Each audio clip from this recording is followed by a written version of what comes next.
Morning. We can hear you loud and clear. Hello, Sheriff.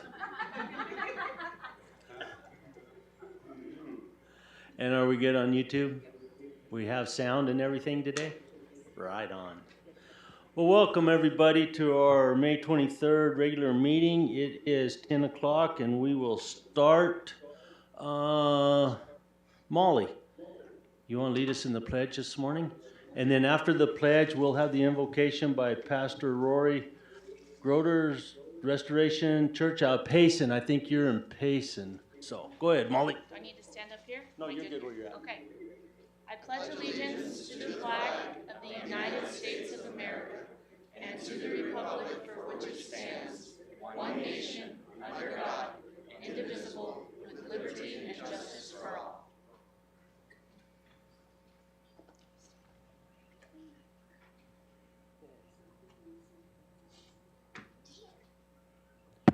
Maybe we don't have him. Roy, would you want to do it this morning for us? Sure. I think we're absent on a pastor this morning.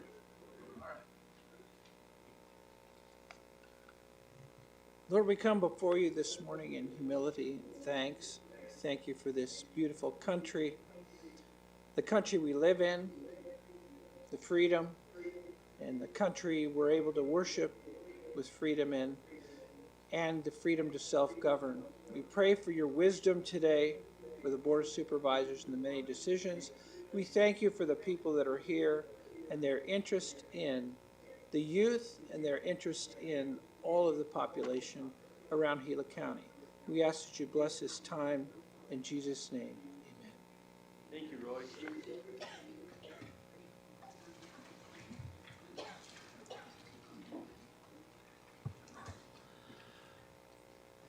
Okay, so we'll get started here. Sam, you're good? Okay. We'll start with 2A, presentation on the Arizona Alpine Trail and its activities in Gila County.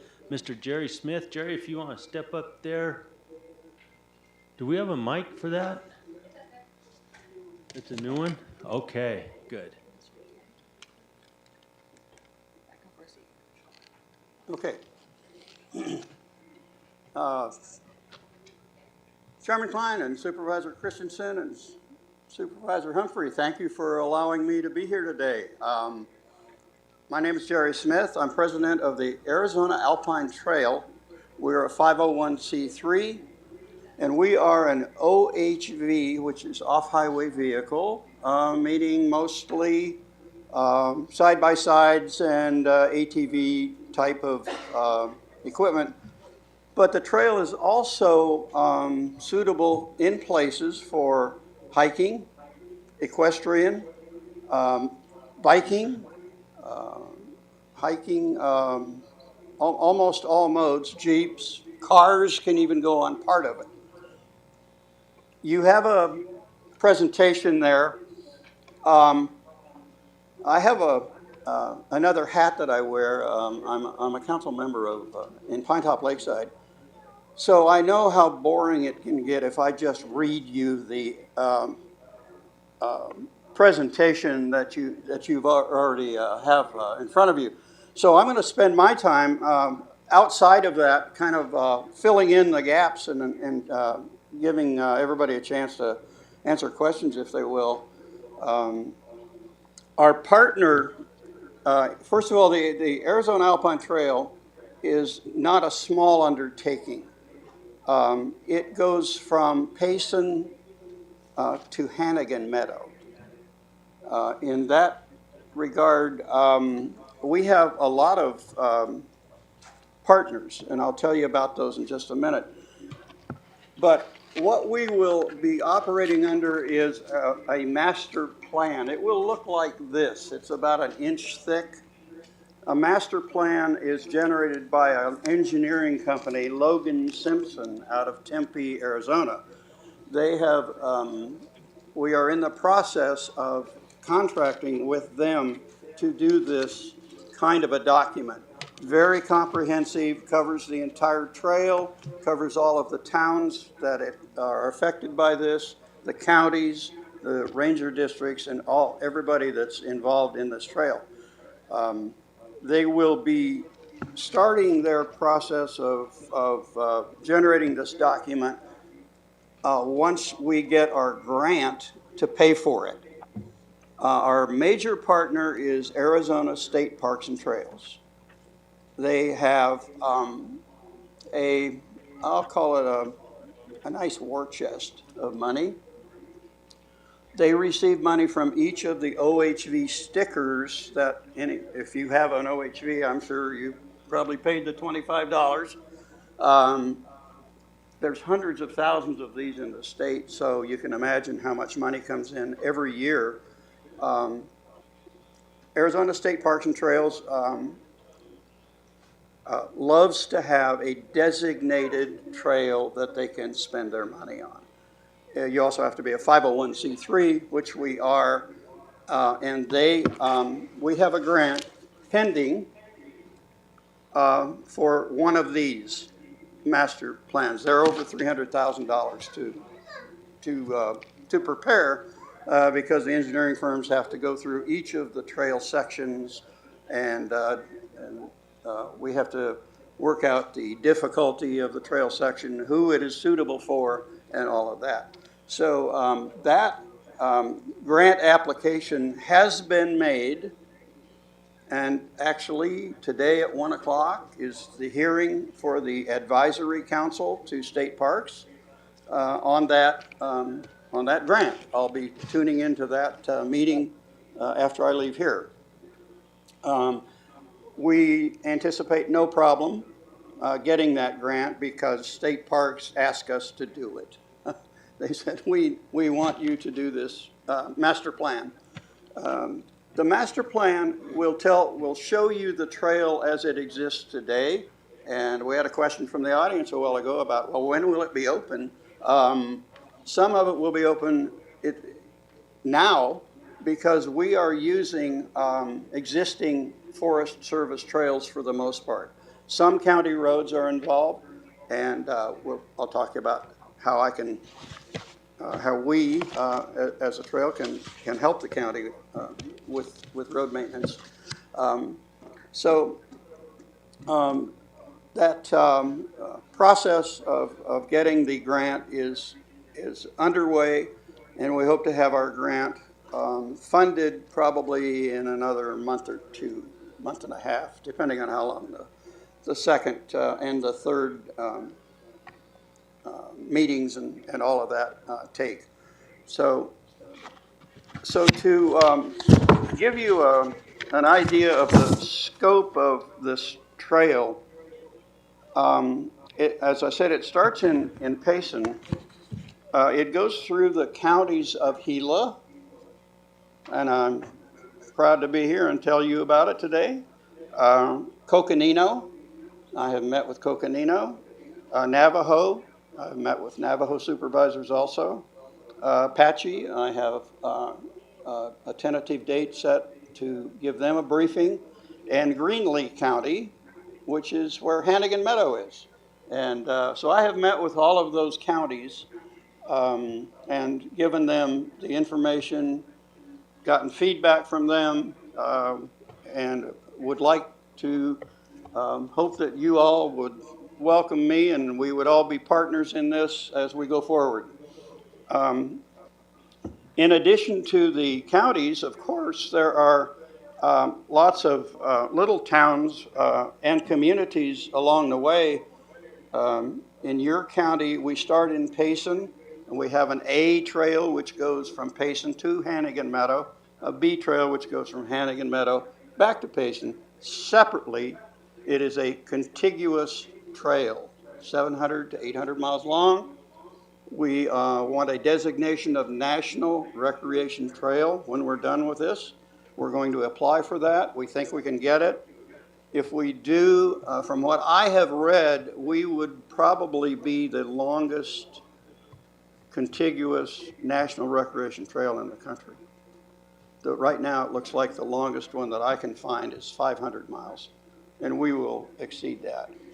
So that would be great for federal funding and all kinds of federal support.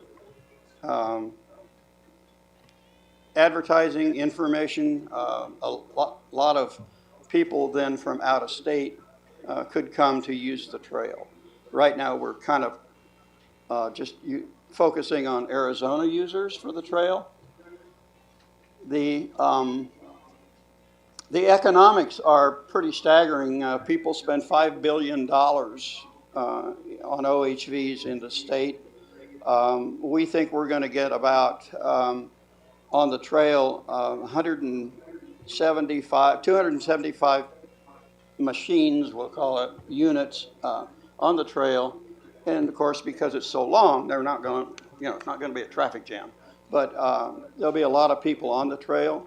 We have done some research on it. It's in your package.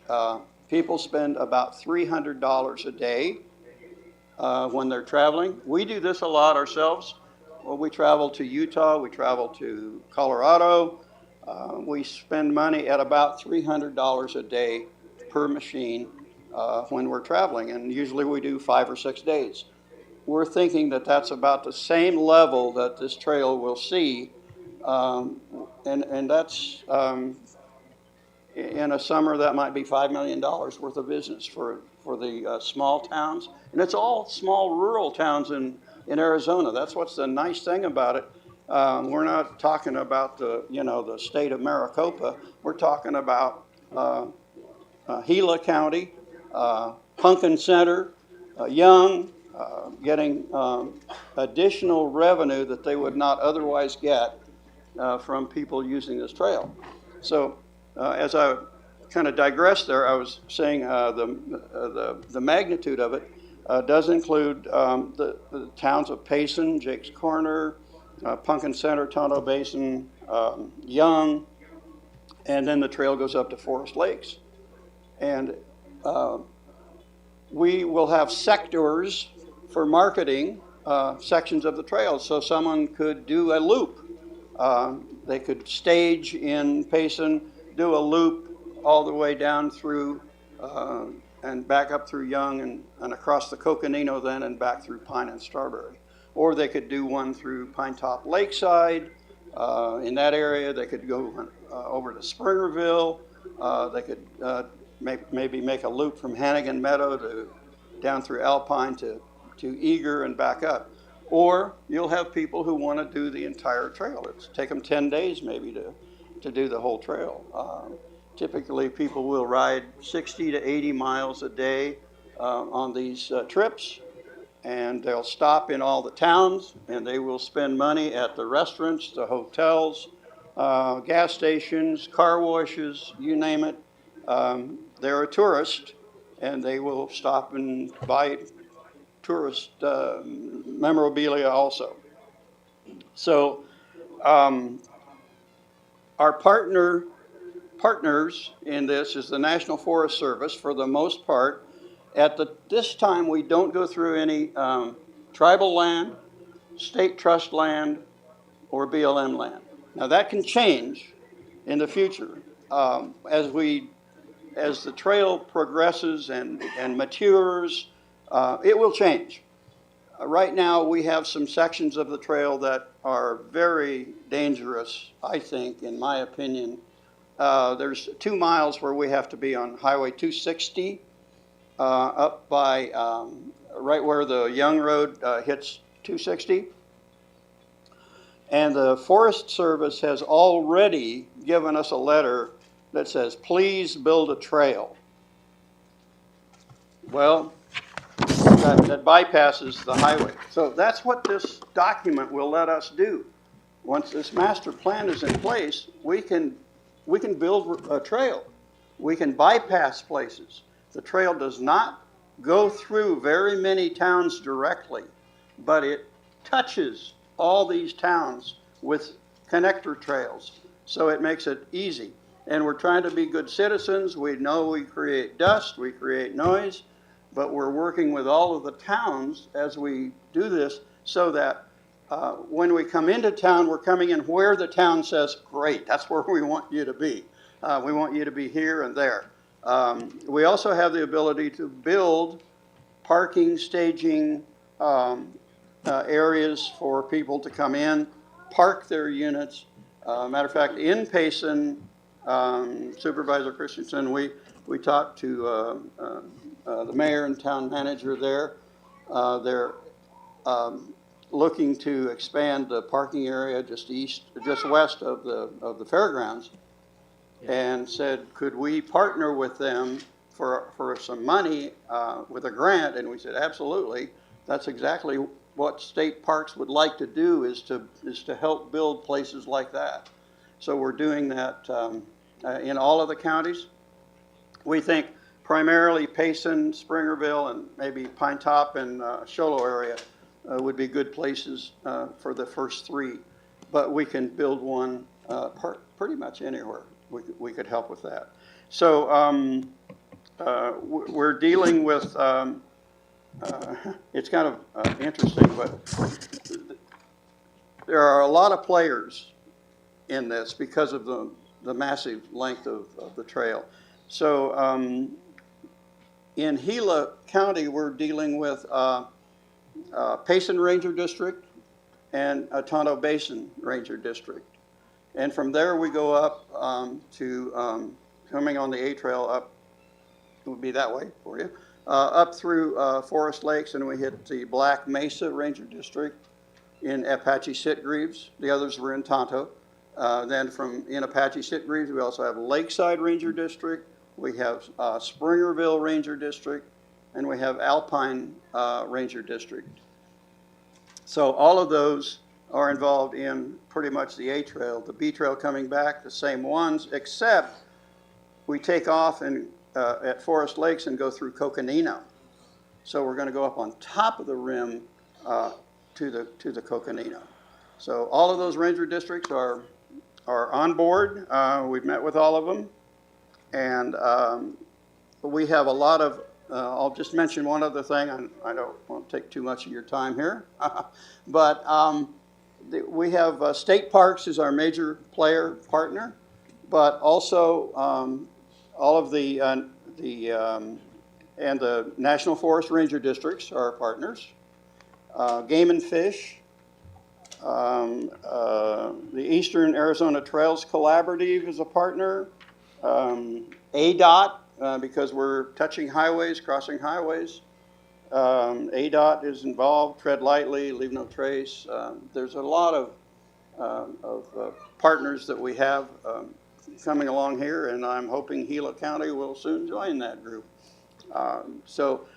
One of the things that we offer to a county is road maintenance. If we happen to be on a county road, we know we're going through your county, but a lot of times it's on forest roads, but sometimes it's on county roads. For example, from Pumpkin Center up to the 605, I think it is, we take Forest Road 71, and that's a county road.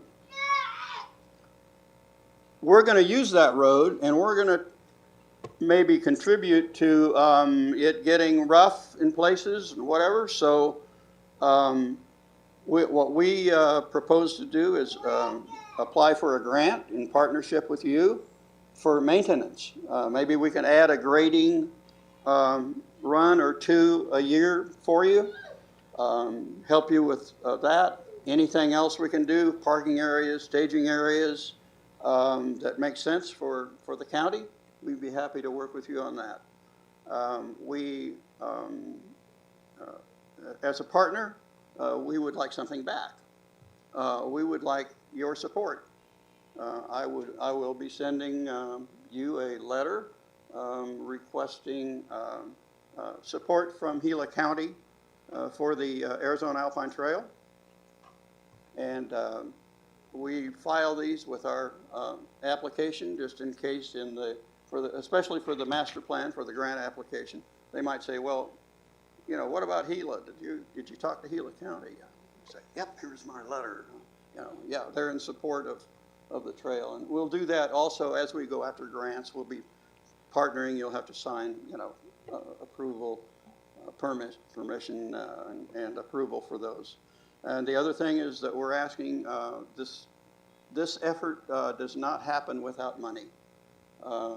So what we're doing is asking each of the small towns for $1 of their state shared revenue per person in the town, which is not too much to ask for.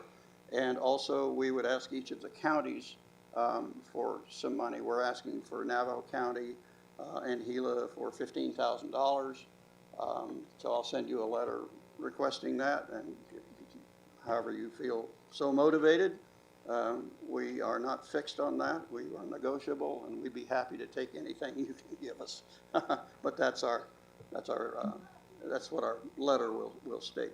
So with that, can I answer any questions? I'll bet you can, Jerry. Supervisor Humphrey, questions or comments? No, I don't have any questions. You pretty much explained most of it. The only thing is, yeah, I think the trails would be great anytime that we can organize some of these travels on Forest Service roads and things. I think it's a good thing. And also as far as being able to advertise it and direct people in a more organized fashion. And so I think it's a good thing. And as far as funding and things go, that's meetings we'll probably have to have with staff and Certainly. see where we go with things of that nature. But yeah, I have no questions. Thank you. Supervisor Humphrey, thank you very much. You're right. One of the things we do is we're getting people off of the trails they shouldn't be on. Right. The Forest Service is very happy about this. And right now we are on some trails that are too busy that we want to get off of, especially the highways. There's certain sections that we're on highways, especially down around Jake's Corner to Pumpkin Center. We're on 188. We don't want to be on 188. And we think we can build a trail around some of that and get away from that. We've been working with Jeremy from the Forest Tunnel Basin to help us figure out where we could best build a trail to avoid the highways. Yeah. Supervisor Christensen. Thank you, Chairman. Thank you, Mr. Smith. Thank you for my sticker. Arizona Alpine Trails, yeah. Yes, thank Right. you. And intriguing, I think it would bring a lot of economy to Gila County. And if you can get some traffic off of the 64 control road, that'd be helpful. But where does this trail start in Payson? It starts at just west of the fairgrounds. Okay, West of the fairgrounds. We do not cross across the Indian, the tribal land there at the stoplight. We come down on the west side of Payson, down, turn east, and we intersect the road to the gun range. okay, And we're going to have a parking area, probably a small one there, but we're going to have a big one up by the, if Payson and I, come to terms on it, we'll help put one there by the fairgrounds. And then it goes from there, it goes down across gun range, then it goes down across the Rye Bridge. It goes down to Jake's Corner, and from Jake's Corner it goes to Pumpkin Center. Pumpkin Center, we hope to use your new bridge one of these days to get across the Tonto, because that's one of our restrictions is the Tonto. There's one bridge across the Tonto that's up in Payson, and we can't get across the Tonto when it's running. yeah, So that will be a restriction. They have an alternative on our trail, however. They can go up through the Coconino if the tunnel's closed. okay. But then you miss out on the traffic, through Pumpkin Center and all that. So once your bridge, one of the requirements is to be street legal to use our trail. Right. Okay, so they're street legal. They can ride anywhere. We can cross your bridge, and then we can get on the forest roads on the other side. Get on 71 probably. Okay, perfect, thanks. So that's kind of the plan. All right, that sounds good. It's a long-term plan. Sure, sure. I mean, I'm starting this. You can see I'm not going to live until this thing is completed. But if we can get it started in the right direction, I'm happy. Thank you. Chairman Klein? Jerry, thank you. So I got a question. I don't think you can answer this, but I'm going to give it a shot. So for the last 6 years, the amount of traffic from side-by-sides, basically, that I see in my district has just increased every year. It does. And so when this is all finalized, let's say, what do you think the use is gonna be then? Are we gonna see more, or are we already seeing the traffic that's there, or what do you think? I think you're going to see more because this will be a destination for OHVers. They will say, wow, we finally have a place where we can ride and we know, and we won't get lost because we have signage and we know that we can make it because we don't have difficulties that are beyond the capabilities of the average driver. And one of the problems that everybody has is ATV noise and dust. Nobody likes it. We don't like it. I wouldn't want it in my neighborhood. And what we're trying to do is get people off of those neighborhoods and out of those neighborhoods. We cannot stop someone from driving in those neighborhoods, though. Right. We have no control. Right. We're working diligently with Game and Fish and county sheriffs, by the way, on enforcement to make sure that their vehicles are legal and the children all have helmets and everything is legal that way, and they're not racing and going over the speed limit, things like that. So we're trying to work on enforcement from that standpoint. But I can tell you that we feel that with our efforts it won't get any worse from our standpoint. We think it will help. We can't stop it, but we think it will help that problem when people have a designated trail that they can now get to and stay on. So there's issues with this as well. And so when you talk about designated trails, you talked about the 609 road between Pumpkin Center and Young. You talk about some of these other back roads. The other users that are on those roads, they're out there. And these are the type of people where you might come around the corner and they're sitting in the middle of the road having a picnic. And so I'm gonna give you an example. For like us locals where I live, when we go down these roads, especially on a Saturday or Sunday, most of us have gotten pretty used to looking ahead and watching for the dust cloud that's coming. Because I would pretty much say most all of the side-by-side use that we see, and it'll be a group of maybe 5 or 50, but they're all traveling at a high rate of speed. And these roads, like the 609 road, they're being used by other recreational users. They're being used by permittees that are out there trying to gather cows or going down the road with a horse trailer. They can't get out of the way. So there's these issues that are out there as well. I'm just bringing this up. And some of it, hopefully one of these days, we can address it in other ways. But so having the trail system in place, thinking about the increase of usage on these trails, for a lot of people, isn't a very comforting feeling, if you understand what I'm saying. Chairman Klein, I completely agree. One of the things we're trying to do is get off of the busy county roads and the busy forest roads onto trails. Right, and I understand. For our trail. I understand what you're saying. Yeah. But that's where I'm saying there's a difference, is because on those weekends, during the weeks in the summertime, on the big holiday weekends, we have tons of users out there in the woods anymore. And I think we can credit that to Discover Gila County, which is doing an awesome job. But so the people are out there. It's not just the side-by-siders or that. It could be another four-wheel drive group, or it could be just mom and pops out there doing a camping trip with the kids.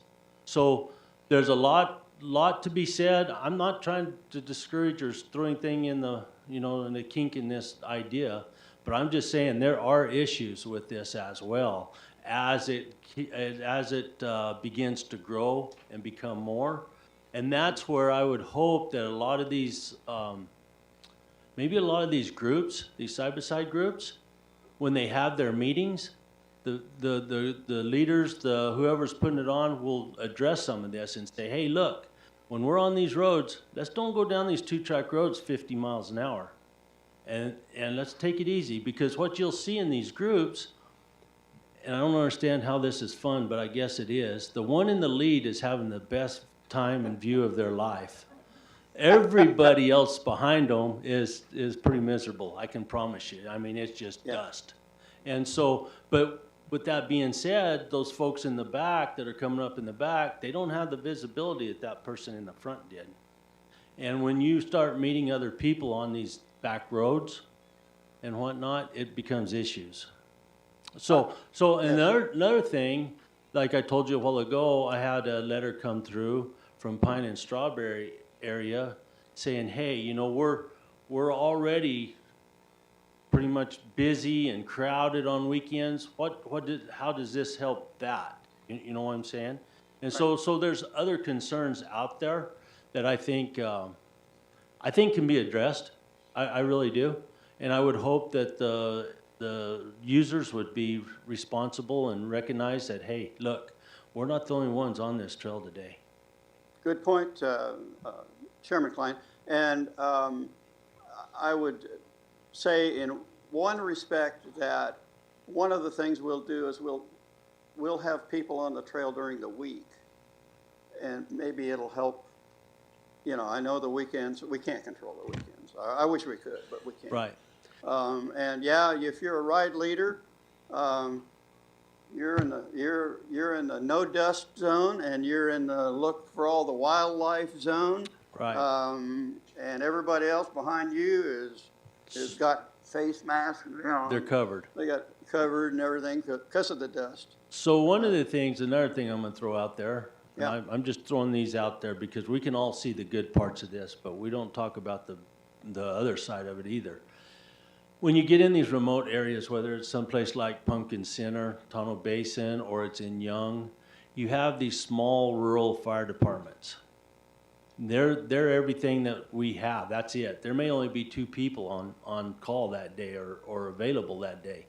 And so when you have the increase in the use, and you do have a wreck, or you do have this or that, it gets pretty tough to keep all that covered. Or you're out there where maybe we only have 1 deputy on that day for the whole eastern part of Gila County. You know, so there's other things that needs to be considered. But I think one of the most important things is that these groups, these ATV side-by-side groups, need to have this talk and say, hey, look, this isn't just a big play day for you to go spin around in the middle of the road on. Yeah. When you mentioned the maintenance on the roads, I'm going to tell you straight up, that's one of my pet peeves, because our road department can be out there from Monday through Thursday grading these roads, and by Sunday they're trashed. We can't always turn around and go back and reblade those roads. So it becomes a really, really big issue for me in my district that, hey, you know, we just can't do it. It's like we like the people. We like to see them come in and spend money and leave. That's good. But the other part of that is it really gets tough to fix the damage too. And so that's a balance that I think working with Right. you or whoever, we really need to take a hard look at. Well, and that's why we're talking to you. We're talking to the, you know, we're Yeah. trying to get ahead of what we can get ahead of. Right. So it's interesting that you bring up the rural EMTs, because we have met with several and said, look, you're pretty rural, like Forest Lakes is, you know, kind of isolated. Young is isolated. We have the ability to help you purchase a, let me call it, enforcement rescue vehicle for your fire department or your for some of these small towns. We talked to Forest Lakes, and they were said, "Oh yeah, we want one of those." So state parks will fund the cost of those. through Arizona Alpine Trail. And I'm not saying that that's not a help. That's a real generous offer and a nice help, but you got to have people to put in there. And Yeah, so you have to have the people to. you yeah. have to have the people. And when I just recently attended the fire department's meetings, and personnel are an issue, you know, to keep everything covered. So, but these are just things that I wanted to bring Yeah. out and throw out there that we can't ignore. Yeah, the other people that we've talked to that really are probably going to be the brunt of the rescue efforts, and that's the county sheriffs. Yep.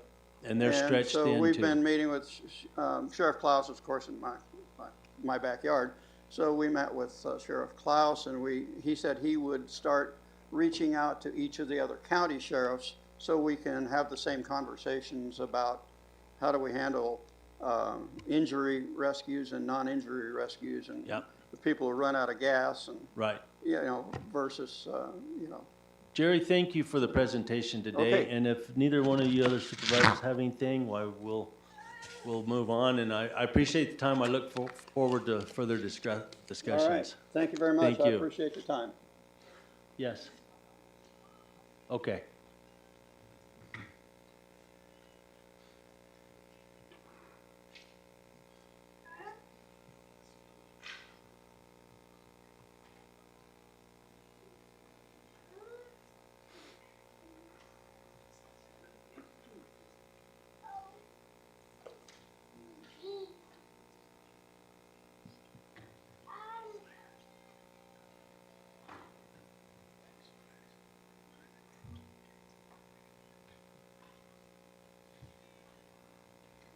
Gonna work, Sam? You're good? All right, we'll get started. 2B, presentation of the 22-23 Gila County Teacher of the Year Award to Miss Bethany Gray at High Desert Middle School in Globe, and recognition of 2 additional Teacher of the Year finalists, Miss Marnie Perez from Rice Primary School in San Carlos, and Dr. Jennifer Madrid from San Carlos High School. Roy? Mr. Chair, Good good morning. morning, Board of Supervisors. Thank you for having us today. I would like to begin by thanking Cindy Fisher-Smith because she coordinated this effort, and it takes a lot of effort to get to all the schools, go through the applications, organize people to go through the applications and so forth. I'd like to welcome the friends, family members who came today. Also, Assistant Superintendent from Globe, Dr. Krista Domelin, here today. She's back there. Thank you. I've not yet seen a person come from another profession who was not, and teach, who was not by November between Thanksgiving and Christmas, sick and just about in tears. Many are in tears. And saying, but there are 28 of them and there's only one of me. And somehow it is a very difficult profession. People don't realize it, especially to do well it is difficult, and great teachers are becoming increasingly rare. So we honor these people today. I'd also like to thank and recognize our judges, Preston Pollock from Cobra Valley Regional Medical Center, Marin Belling, Finance from Gila County, and Monica Woolforth, the Gila County Treasurer. They went through 165 nominations that comprised some 70 teachers. So it was a huge endeavor to do that for this Teacher of the Year. So what I'd like to do is, if I can, just in the interest of brevity, bring each person up and just give you a little bit of background about them, if I can, okay? So if I could have our second runner-up, Jennifer Madrid, up here, please.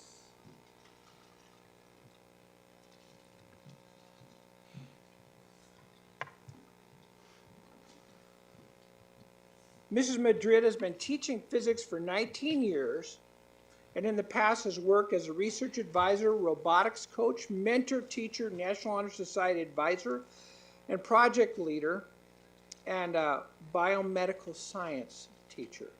She currently teaches physics, research, bioscience at San Carlos High School. Mrs. Madrid has a passion for teaching physics. She loves challenging students in both science and engineering process skills and cares deeply about the growth of her students. So we honor you as our, by the way, she gets a $100 check. Thank you.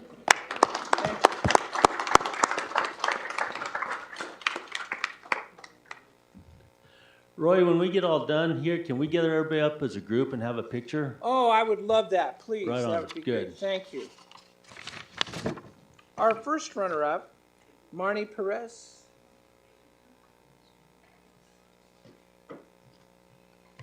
Now, she's special and even more rare.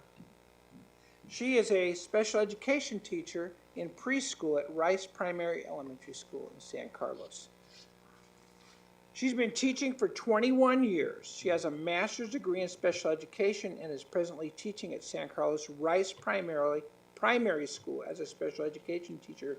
In preschool, her heart and passion for little children, or she has a heart and passion for little children because they might make her life important. She has unwavering support from the district and school administration and is surrounded by teachers and a staff that are genuinely positive. So, I think it's $300. Woohoo!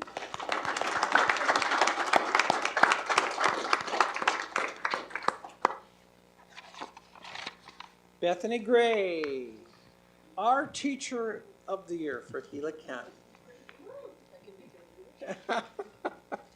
She's originally from Colorado, but she's lived throughout the state of Arizona. She attended the University of California at San Diego, earned a BA in U.S. history, and began her journey as an educator. As she progressed, she felt a real pull to study wildlife biology, so she completed another 3 years of graduate education at NAU. She then went on to work as a field biologist in the Southwest. Then, with family in Central Arizona, she began to crave the stability and more regulated work experience. A close friend at the time, I've done this to people as well, suggested that she go into education. She states that their middle school chose her, and she chose the kids right back. They inspire her with their curiosity and the paths they choose and the things that make an impact on them.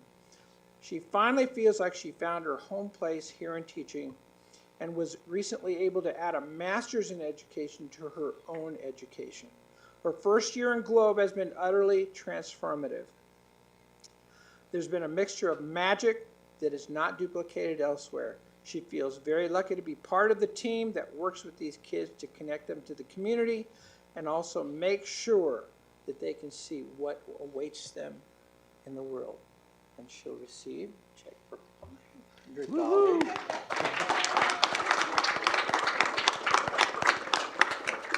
And she's buying lunch after the meeting. Picture time. We go. Is that it? That's it. Thank you so much. Oh, one more thing. They are changing the format. ARSA is taking this whole thing now. We are not spearheading it. They sort of took it from us. So we thought, we're not going to do one. We're going to do 3 people and honor them on our way out. And we're kind of sad that we're losing control of the thing. But I don't know what to say. Let's have a picture. All right, let's get a picture. Come on up here.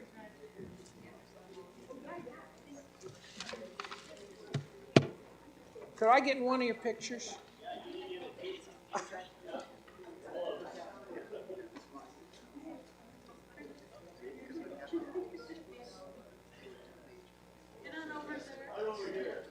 Back up to the BOS folks. Scooch in. There. Right here. 1, 2, 3.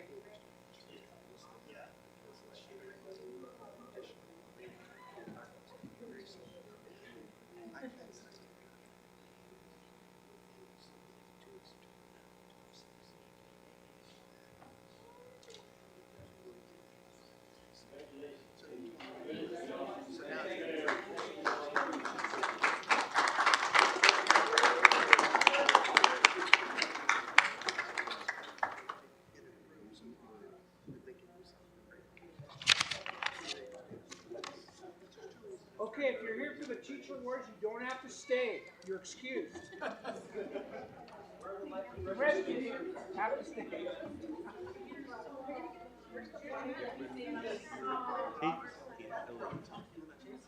Well, we'll recognize him anyway. Probably gotta go to work.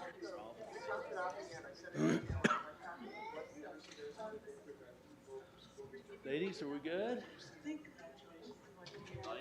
Okay. I'm gonna like make it flow in a little bit.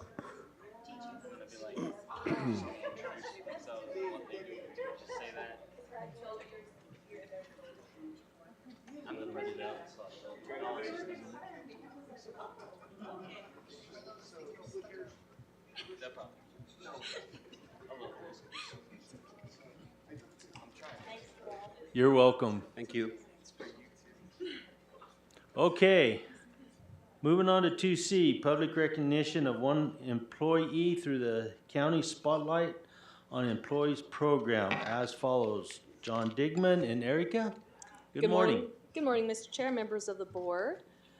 We did have John there, but he unfortunately had to go away for some duty, so my apologies for that, but we'll make sure he gets a copy of this recording. Thank you for allowing me to be here today. As mentioned, we do have one employee for this month's Spotlight on Employee, who is, of course, John Digman. His Spotlight nomination read, on Saturday, March 18th, 2023, a vehicle was observed on the roadway leading to Buckhead Mesa Landfill, and it swerved out of control, went off the roadway through the bar ditch, became stranded, and was not running. No one was injured. Upon hearing of the mishap, John Digman went to assist the driver and was able to pull the vehicle and trailer back onto the roadway.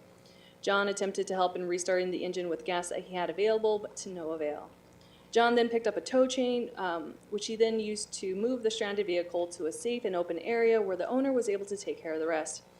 I believe this type of behavior is indicative of all our county employees, and John Digman demonstrated that on this occasion. And this was submitted by Supervisor Christensen. John is, of course, with our Public Works Department, and he has been employed with the county for 11 years and 8 months, so.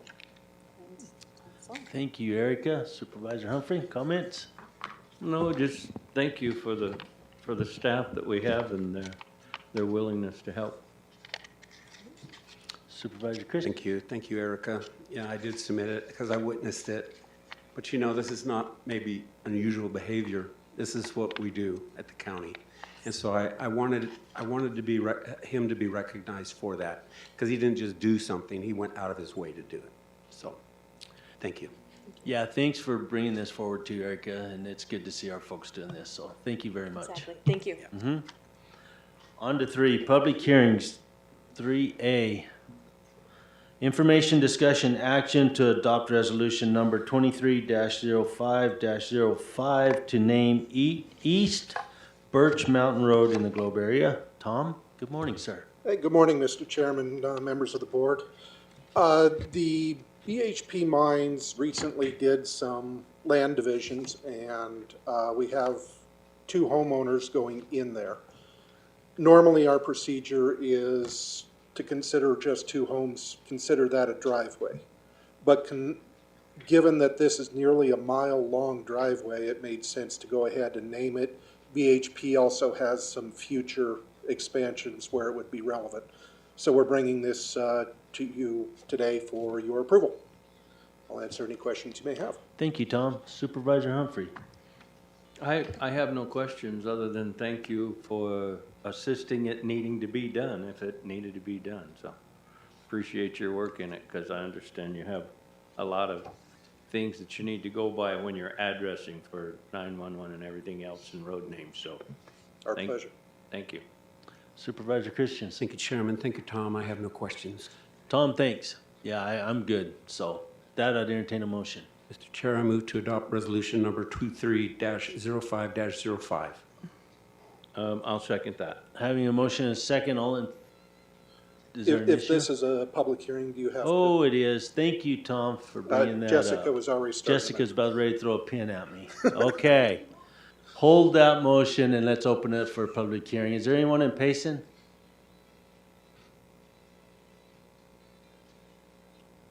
Joseph, I can't hear you. No. I take it there's no one in Payson then? None in Payson, sorry. Okay, thanks. Yes. Anyone on YouTube? And no one here that I'm aware of. So, having a motion and a second, all in favor do so by saying aye. Aye. Aye. Aye, motion carries. Thank you, Tom. Thank you, Get sir. me back on track today, huh? Yes, sir. So 3B, information discussion action to consider a liquor license application, county number LL-23-08, submitted by Ashley Stovall for a new Series 10 beer and wine store liquor license at the Christopher Creek General Store located in Payson, and issue a recommendation to the Arizona Department of Liquor Licenses and Control whether the license should be granted. Sam? Good morning, Chairman Klein and board members. As stated, this is a Series 10 beer and wine store liquor license application for the Christopher Creek General Store, formerly known as the Tall Pines Market, located in the Christopher Creek area. The county does have an internal review process whereby the treasurer reviews the application and ensures the applicant is current on property tax payments for all properties owned in Gila County. The Health Department and Building Permitting Department both review the application as well. To date, there have been no issues reported for the Christopher Creek General Store. The clerk of the board's office recommends to proceed with the public hearing, and I can take any questions. Thank you, Sam. Supervisor Humphrey? Mr. Chair, I have no questions. Supervisor Christensen? The only observation I have is it says it's located in Payson. Yes, sir, the physical address is Payson. I see. Thank you for that. And I have no questions, Sam. So with that, I'll open it up for a public hearing. Is there anyone in Payson? Joseph? No, sir. Okay. None on YouTube and none here. I'll entertain a motion. Mr. Chair, I move to recommend that the Arizona Department of Liquor License and Control approve a liquor license application submitted by Ashley Stovall for the Christopher Creek General Store. And I will second. Having a motion and a second, all in favor do so by saying aye. Aye. Aye. Aye, motion carries. Thanks, Sam. On to C, 3C, information discussion action to consider adopting ordinance number 2023-04, which authorizes an amendment to the Gila County zoning map for unincorporated areas of Gila County by changing the zoning for assessor's parcel number 201-08-066T, located at 140 Buckshot Lane, Tonto Basin, Arizona, currently designated as General Unclassified, GU, to add a trailer district, T, overlay, which would allow for 2 travel trailers to be located on the subject property. Randy? Good morning, Chairman, Supervisors. As you know, RVs are becoming a bigger and bigger thing, and we're going to be bringing that towards you for a work session here in the near future. But on this process, Ronald and Kimberly Newton are asking for this amendment. In January 2023, staff received a complaint regarding multiple recreational vehicles located on a subject property. During a site visit, it was determined that there were 2 recreational vehicles on site that were hooked to utilities and a 10-by-16 shed that was placed on the property. Staff opened a code enforcement case, CP 2301-004, that is still active at this time. Under current interpretations, 1 recreational vehicle is allowed in GU. Anything other than that, it considers it an RV park. So there are different sizes, obviously, of RV parks. This one is going to have 2 trailers if approved. The owners are proposing to rezone the subject property to GU with a T to allow for 2 travel trailers on the subject property. Originally, the subject property came out of parcel 201-08-066L, which is to the west, so the current. There are 2 electrical services currently served on this property. It was brought up during the meeting that they thought there was 3. We have had staff go back out and verify that there are 2. They both were permitted prior to the lot split from 066L. The subject property is served by the Tonto Basin Water.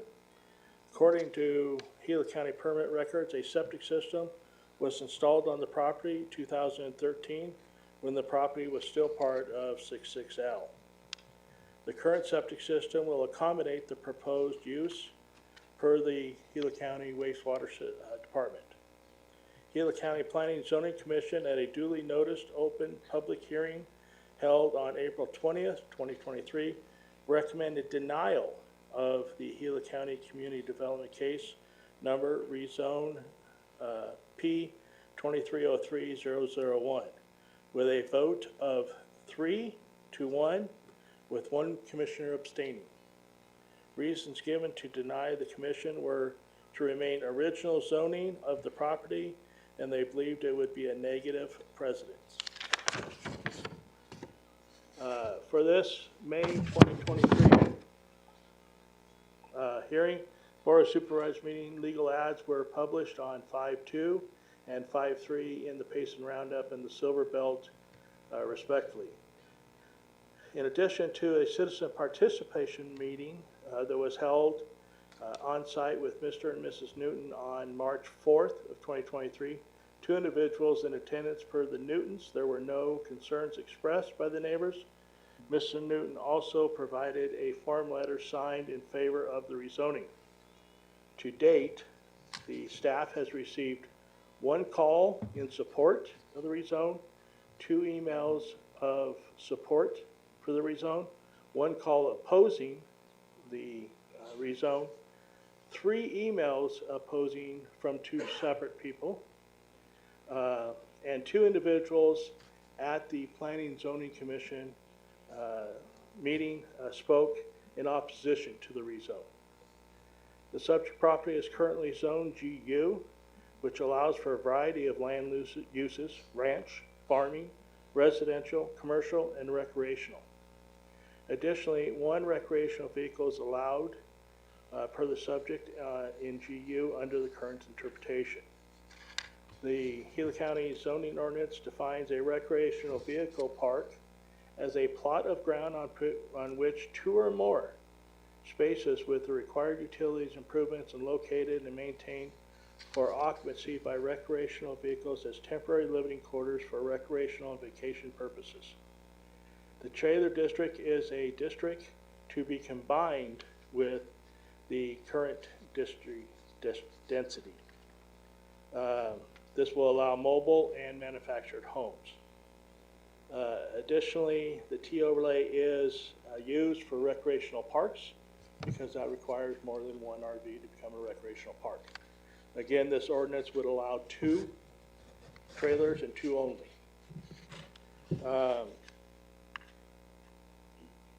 If the rezoning application is approved, development plan will need to be submitted and approved prior to the continued use of the subject property.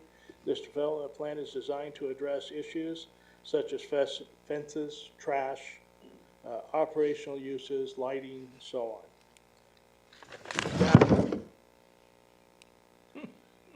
You're beating up the microphone. I guess it. Staff feels that this can become harmonious with the Tonto Basin area.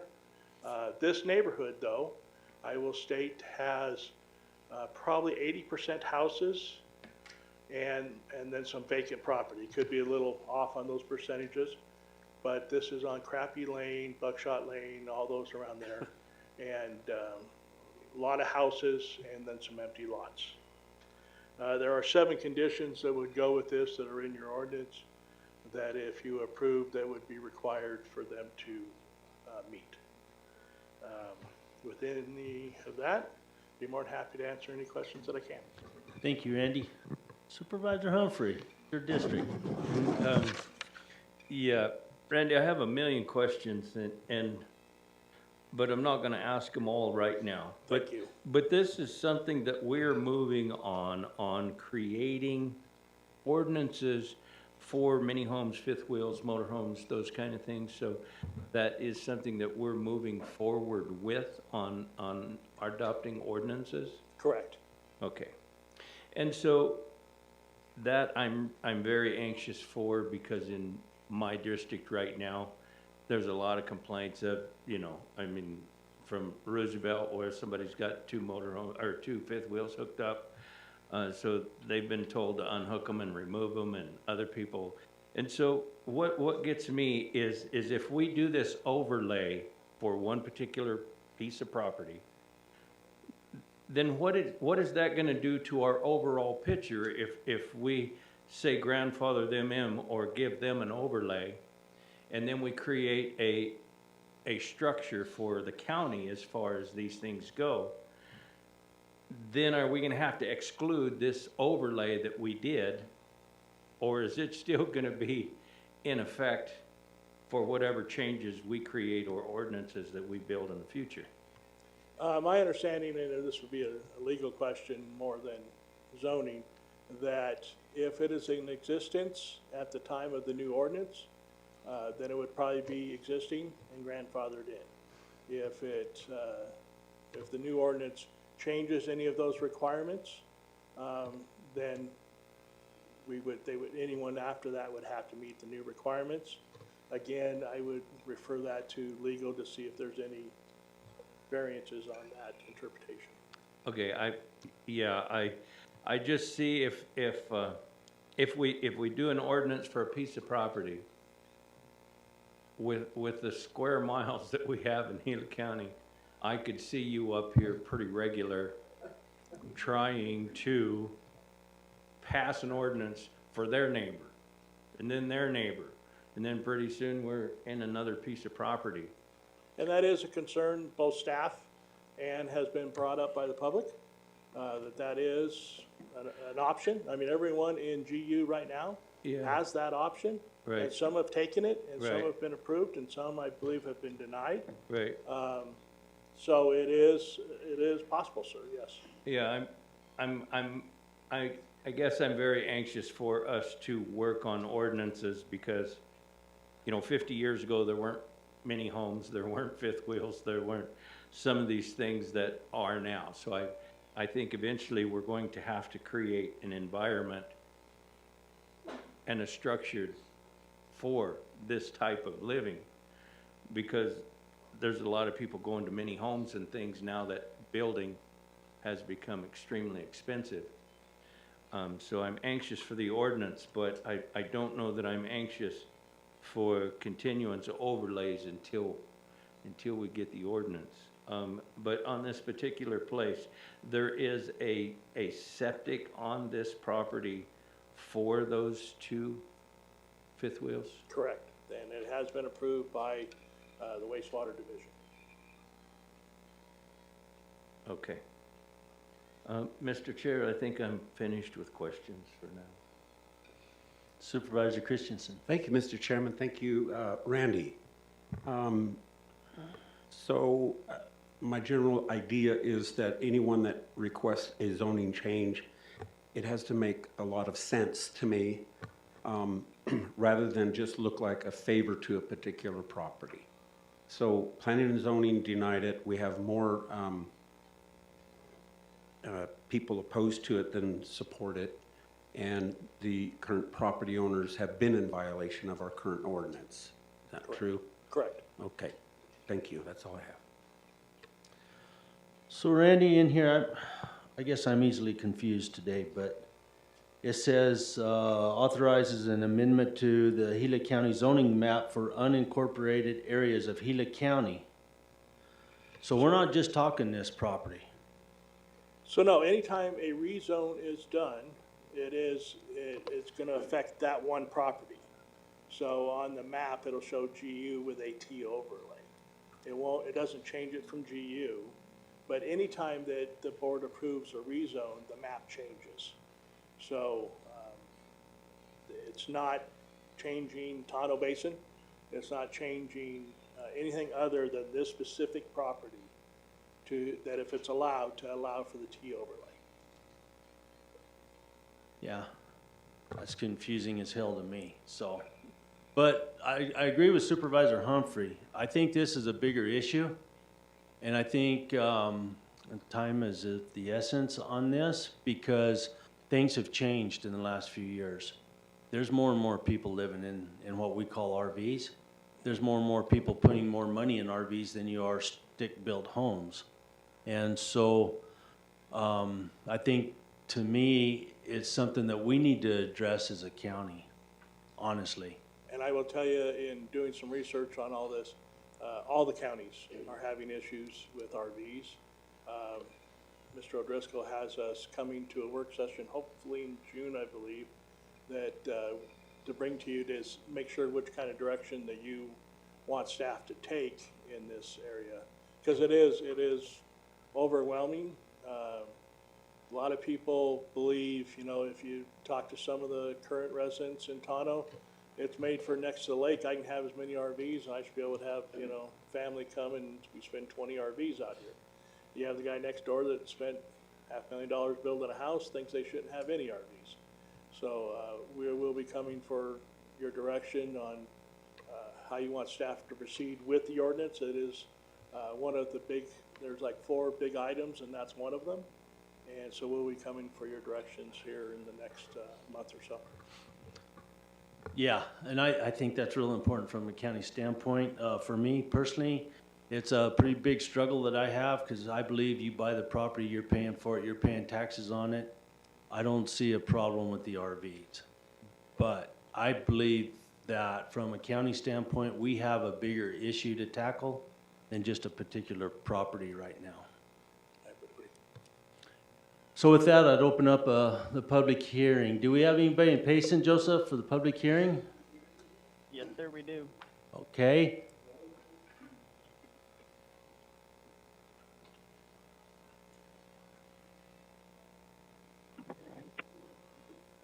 Okay, sir, if you could just state your name and address, and you got 3 minutes. Good morning. Thank you for allowing me to be here today. I'll pass on my comments regarding this rezone request. My name is Mike Anderson. I reside at 275 Crappie, 1 block away from the parcel in question. This is the second home that I've owned in Tonto Basin. I had one in the late 1900s, kept it for several years, and then sold it. I bought the parcel that I reside at right now at 275 in 2011. My wife and I selected the neighborhood based on the fact that there would be, it appeared to be a minimal amount of future development and wildcat subdivisions, if you may. We subsequently designed, built the home, and are transitioning to full-time residency there. The last 2 years, we've been there approximately 7 to 8 months. We love the neighborhood the way it is right now. We are concerned with the proposed rezoning and the window that it opens up for the future. You know, those roads are not necessarily well built. The excessive traffic when you have high density residency, if you may, on particular lots increases. There are several of us that have participated in road improvements down there. There are no road service agreements in place. So we're concerned about that. I have a contiguous parcel next to my residence right now, bought as an investment, I believe. By allowing to exceed the amount of RVs as is being proposed here, that concerns us with the contiguous parcel. Interestingly enough, we have another parcel that we purchased last year. It's on the next block over on Quail Run. The parcel became available. We have good friends that wanted to move into Tonto Basin. We went over, looked at the parcel, talked to the owner on it, and he had exactly the same scenario that is being proposed right now. He had a parcel, he had multiple stub outs and utilities in place for multiple RVs, and his stated intention was to use it basically as a destination spot for buddies to put their RVs down and come down and fish and hunt during the season. They would put their RVs on site, run their ATVs and whatnot, and ultimately the county shut them down. They told them it was not allowed. They needed to go ahead and disassemble everything. The seller at that point wasn't happy. The neighbors were pleased, as were we, and when he decided to put the lot on the market, we bought the lot. We bought the lot with the provision that everything would be disassembled, restored to normal, would follow the existing zoning requirements. And subsequently, at that point, once it was disassembled, verified by the county, I submitted and was approved for a permit, and we presently have a stick-built home being built on the parcel, and eventually that will become the property of the two friends that have expressed an interest in moving in. They're there now. My biggest concern, again, is the precedent that this sets for the future. I've been around Gila County. I've been around Arizona for 45 years. I've worked as a general contractor and as a developer. I understand zoning. I appreciate the protection that zoning requires. I also know how people can get crafty, and they can work around zoning, and craftiness lends to it lends to working outside of zoning as established. The intentions of the homeowner right now on that parcel that we're talking about, I'm sure, are good. But again, the precedent that it sets, I believe, is questionable. I also question what would happen when this parcel conveys in the future. So with that, I would respectfully request that you read the letter that I had submitted to the county yesterday and accept my thoughts today, and I respectfully request that this motion be denied. Thank you, sir. Thanks. Is there anyone else in Payson? Joseph? No, sir. Okay. Do we have anybody on YouTube?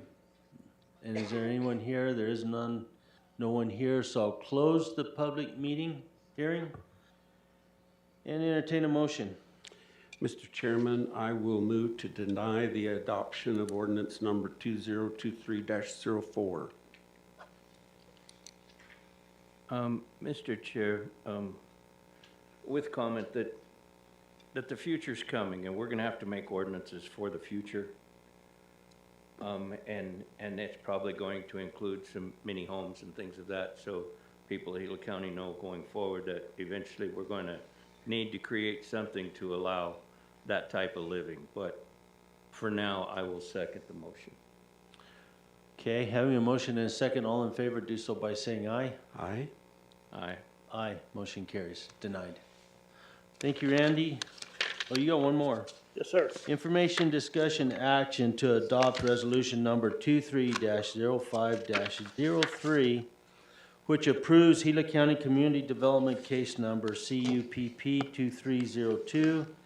2302-001, a request by Vince and Cynthia Hudson, owners and applicants for a conditional use permit upon Gila County Assessor's Parcel Number 301-14-008G, located at 4042 North Highway, Arizona Highway 87, Pine, Arizona. Randy. Good morning again. So the applicants are proposing to lease a portion of their property to Sky in the Pine LLC Handcrafted Rustic Furniture, also known as Sky. Sky has been displaying his items on Settlers Village property, which is APN 301-20005, which is 3 properties to the south of where we are talking today. If the conditional use permit is approved, Sky will be relocating to the applicant's property. Sky will display his wood carvings and teepee along the front of the property, which borders Highway 87, on the front patio and in the open grass area south of the Beeline Guest House, but not in the setbacks.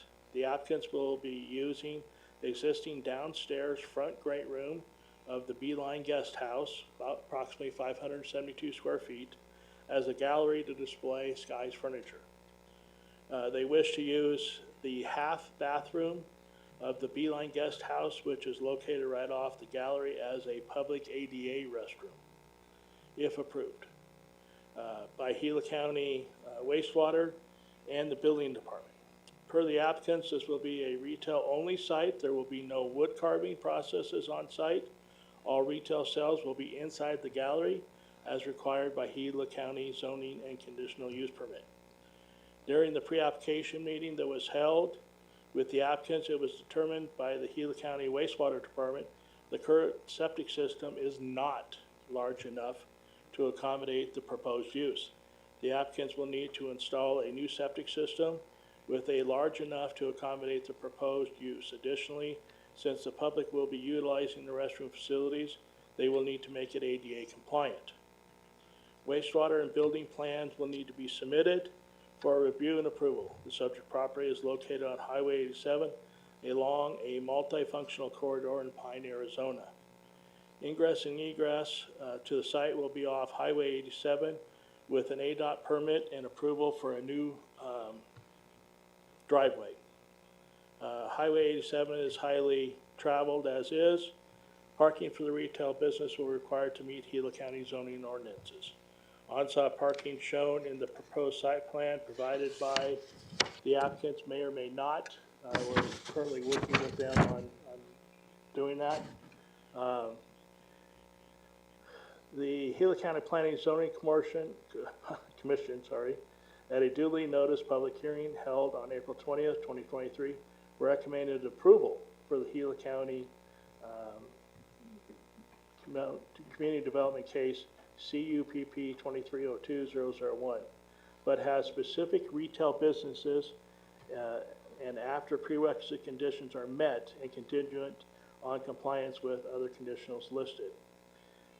On here we have 4 prerequisite conditions that are written in your ordinance, and then there are 6 maintenance conditions that will also need to be required to be followed. Citizen participation was held on March 7th, 2023. 2 individuals in attendance per the Hudsons with concerns expressed were about parking and flooding from the stormwater. Per the Hudsons, they have received an email on March 1st in support of the conditional use permit. By the way, before I go on, this has met the requirements. A CUP and a rezone have to follow the same process. And we have 16 properties that were notified in the 300 square foot, and 5 of them are against. So that kicks in the 20% rule, which requires a unanimous vote by the supervisors. To date, staff has received 2 calls from opposition. Other requested conditional use permits stating safety concerns, 1 email in opposition to the conditional use permit, 1 mail-in letter with photos in opposition to the conditional use permit stating parking, flooding, and drainage concerns. There was 1 individual that spoke at the Planning and Zoning Commission meeting on April 20th in opposition to the conditional use permit. The intent and purpose of the residential 1 district, which this is currently zoned, is to develop areas primary for single-family dwellings. Intended that all purposes be installed and operated and maintained in a manner so as each complement or at least a minimum disruption to R1. If you look on our map, this property is the last property along that highway on the west side that is still zoned R1. There's 1 property on the east side that is still R1 also. In reviewing the CUP application, staff considers the county zoning ordinance, the current and proposed land uses, primary adjacent zoning, and if the land will be compatible and harmonious with the neighboring uses. The surrounding properties that abut are zoned are transitional, residential, and commercial C2. Gila County Comprehensive Plan states that it seeks to enhance opportunities for development of low-intensity cottage and craft commercial uses adjacent to SR 87, which this is. This is also a multi-functional corridor, and that basically means that it's on the highway. And based on the review and the application, staff felt that this could become harmonious with the area since it was in the area a few houses down. Again, there are some prerequisite conditions that the Hudsons will have to make, and then there'll be maintenance things that will have to be kept up through the process. And again, the board of, or P&Z board voted for. If you have any questions, be more than happy to answer them. Thank you, Randy. Supervisor Humphrey. I just guess, everything that they're gonna need to do to this property, wouldn't, the entrance and exit approval by ADOT kind of be one of the first things to look at? It is, except if you look at ADOT, it is a long, drawn-out process. Well, I understand, so if we approve it and they don't get the driveway, then Then they why don't. would they go forward with some of the provisions of what they have to do without? And that's why we have the prerequisite requirements, that if, before this even becomes approved, those prerequisite items have to be met. Right, I would just like to see the ADOT approval prior to my approval, because my approval means nothing without ADOT saying, yeah. And That's just where I'm sitting with it, but, yeah, that's the only question I have, thank you. yes, sir. Supervisor Christensen. Thank you, Randy. 16 properties were We're notified. notified. How many out of the 16 responded? I know you said 5 were against. I believe it was just 5 that responded. Just 5 that responded. Okay, thank you. That's it? Yeah, I guess I don't have any questions, Randy, I know you've been working with Vince and Cindy, and obviously they're willing to do these changes or whatever. I understand what Supervisor Humphrey's saying too, but it probably, I mean, the ADOT probably needs our approval to start their process, so I get that too, you know, so I'm good. I don't have anything else. Yes, sir. So with that, I'd open up the public hearings. Joseph, anyone in Payson? No, sir. Okay, is there anyone on YouTube? No, and I know that Cindy and Vince have turned in a slip. I don't know, do you guys feel like you need to say something, Vince? Come on up. Just state your name and all that. I'm Vince Hudson. I'm the owner of the property, my wife and I. And just so we know, we're in a wreck with the flooding in that area, and I think everybody sitting here knows that.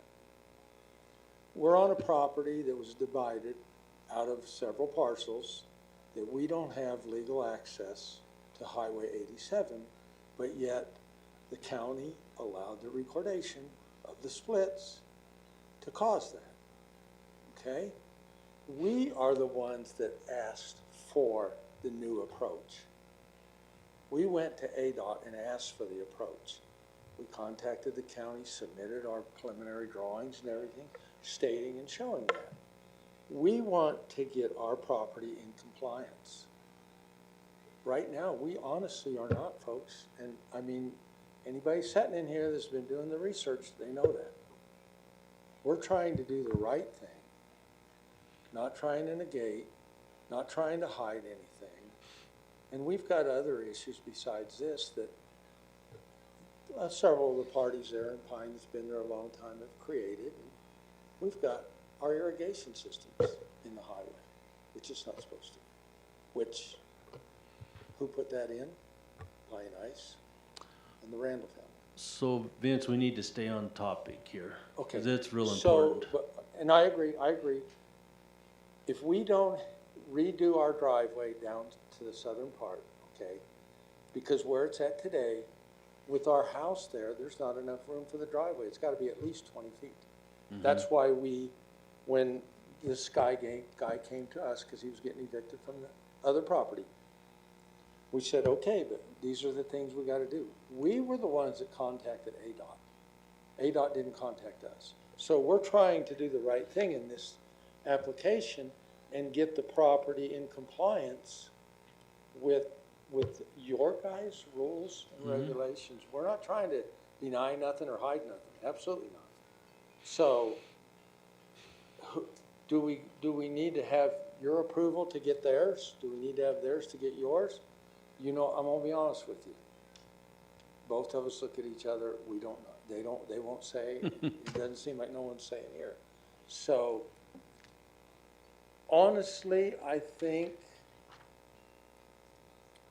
give us an approval with condition that we get the application from ADOT. Then I can go back to ADOT with, yes, sir, Dunbach, Mr. Dunbach, here's the proof County said they would give us this if we put the driveway down here. That's where we're at. Okay?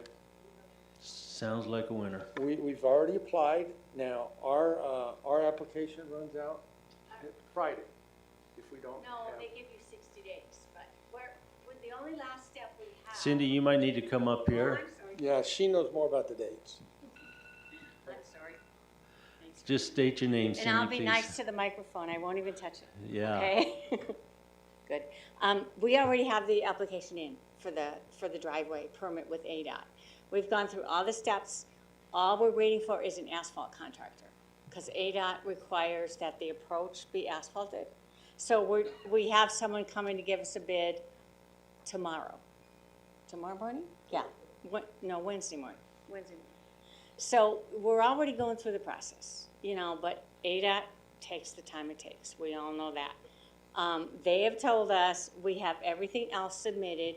We just need an asphalt contractor and his insurance. And we're looking for bids right now. We're waiting. So it's not that we're not going to do it.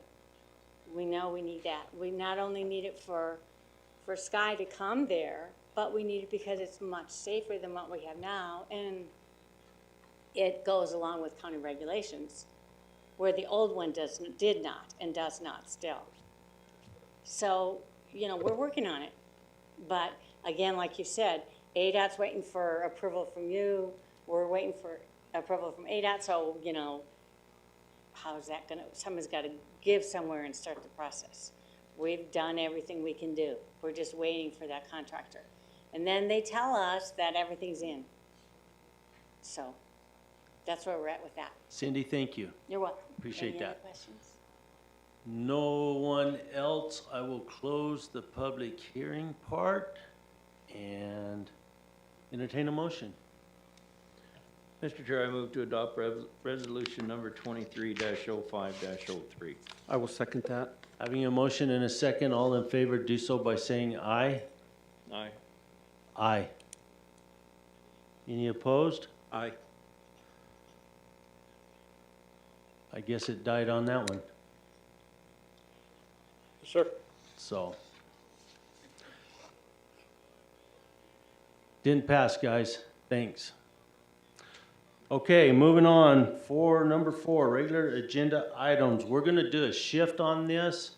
It was gonna be the district library up, but we're gonna change that and bring some kids up first so we can see what they're doing and go from there. So we're moving item number N up first on this, so we'll address that. And item number N is information, discussion, action to approve agreement number 04262023, an economic development grant with the Southern Gila County 4-H Leaders Council in the amount of $4,000 for the Gila County Top Guns Shooting Club, which the board has determined to be a benefit for the public. This is mine, and I've been visiting with Carol Patak on this, and this is a really cool program and part of 4-H that they've started.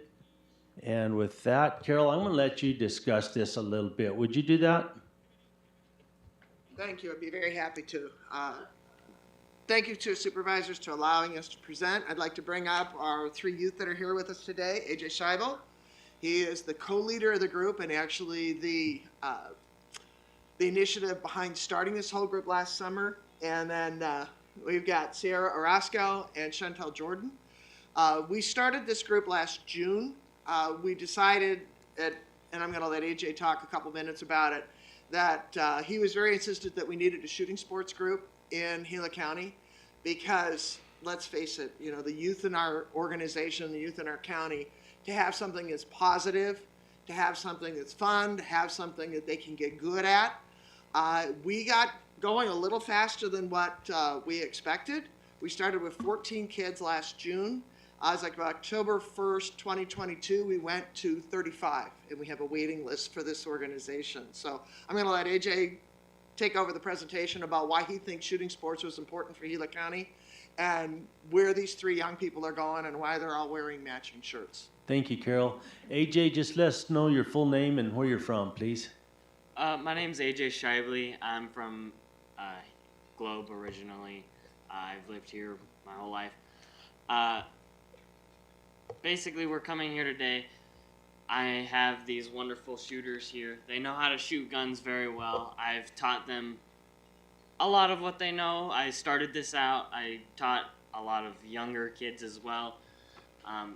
As far as right now, we're sending a few of our shooters, our better shooters, to a national competition. It's located in Nebraska. What our plan is this year is we're going to learn mostly, and then next year we're going to hit them with the heat. We're going to figure out what we need as far as supplies go this year in Nebraska, because let's face it, you don't know what you need to buy if you don't see it, right? We've been lucky enough to partner with some folks from Coolidge. They help us with finding what we need, as well as teaching me. I am not as good as some of these shooters that are going to Nebraska.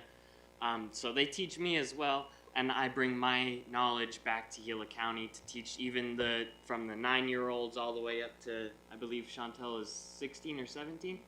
She's 15, sorry. I do have a 16-year-old in my club, I believe, though.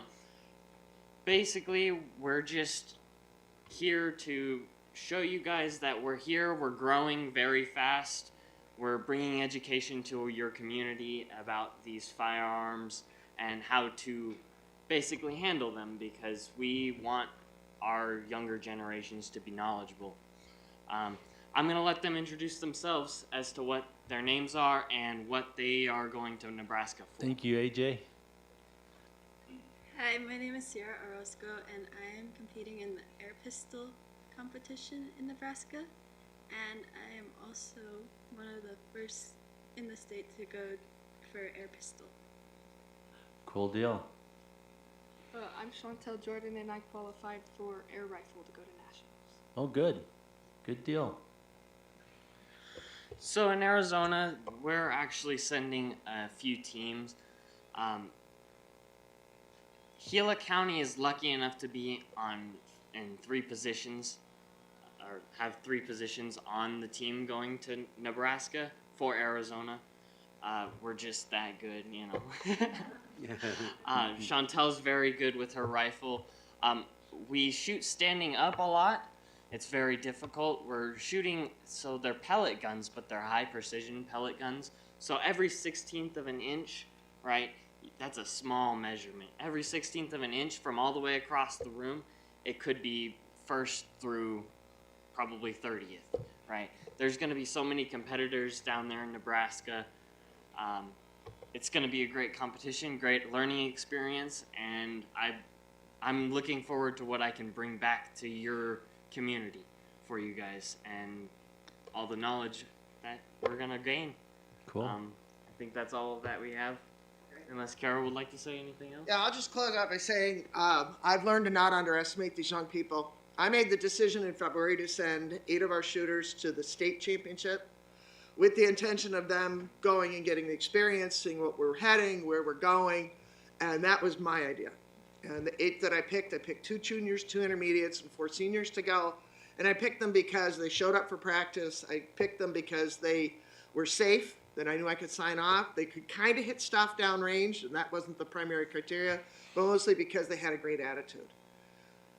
I sent 8 kids down there to get experience. At the end of the first day of competition, they handed out 18 medals. 9 of those medals came home to Gila County. These kids are amazing. You know, now we're sending from Gila County to Nebraska. I don't know.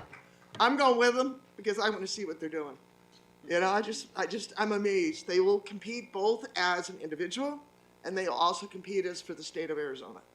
And so the state director has the idea that if we can finish in the top half of the states that are competing, he'd be happy. And I said, don't underestimate these kids.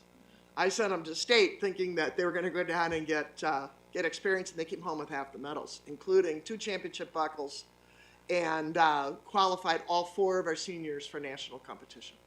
So I think that's really a testimony to the quality of youth that we have here in Gila County.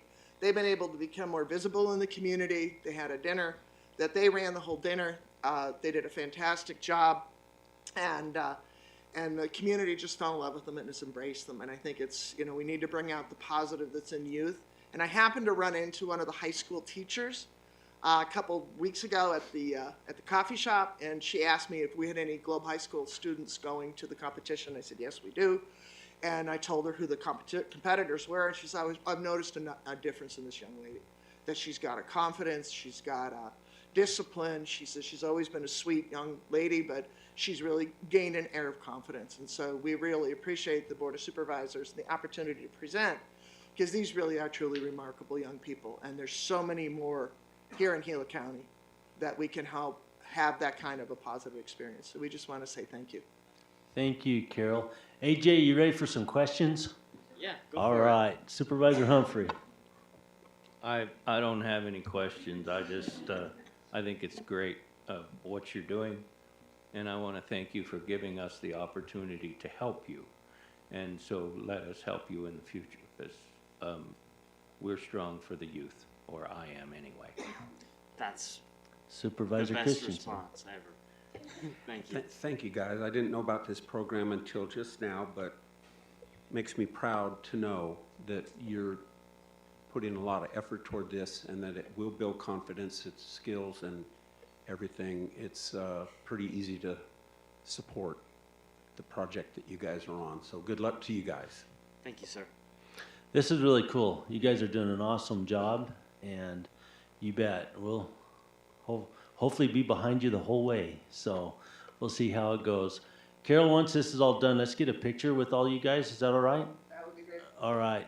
And we'd also like your permission to come back and report after they've competed. We would love how that. They did. We'd love to come back and thank you, and whatever happens. My instruction to them is go to Nebraska, have a great time. Yeah, absolutely. No, we would love seeing that. Just do the best you can, but I'm just so proud of them that Mhm. they're going.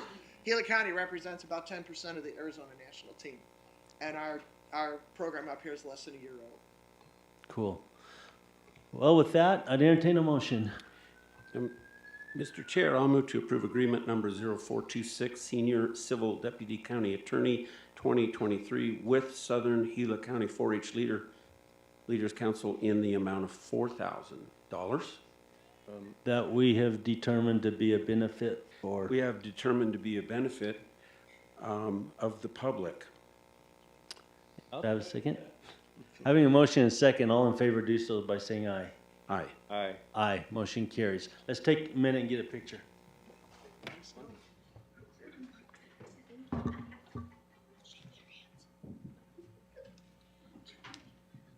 Congratulations. Good job, you guys. Yeah, you'll do fine. Yeah.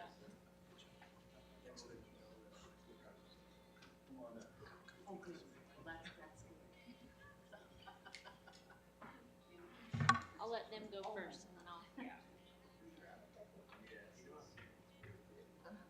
Can we scooch all down this way a little bit, please? Because of the screen. It's big white right there. Okay. Just don't cut out the flag. I'm not going to, I promise. All right, 1, 2, 3. Awesome. No. Yes, you do. This is all about these kids. I've ducked every picture. It's all about these kids.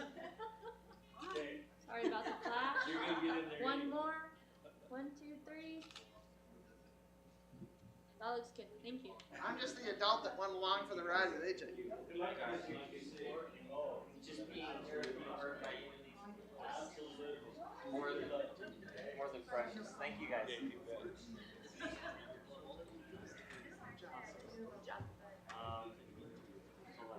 In the future, if you want me to help you with water.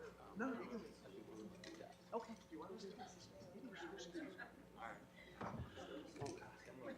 All right. Elaine, you ready to get back on track? Okay, we're going to back up and start at A. And I'll need a motion to adjourn as the Gila County Board of Supervisors and convene as the Gila County Library District Board of Directors. So moved, Mr. Chair. Do I have a second? Motion and a second. All in favor do so by saying aye. Aye. Aye. Aye, motion carries.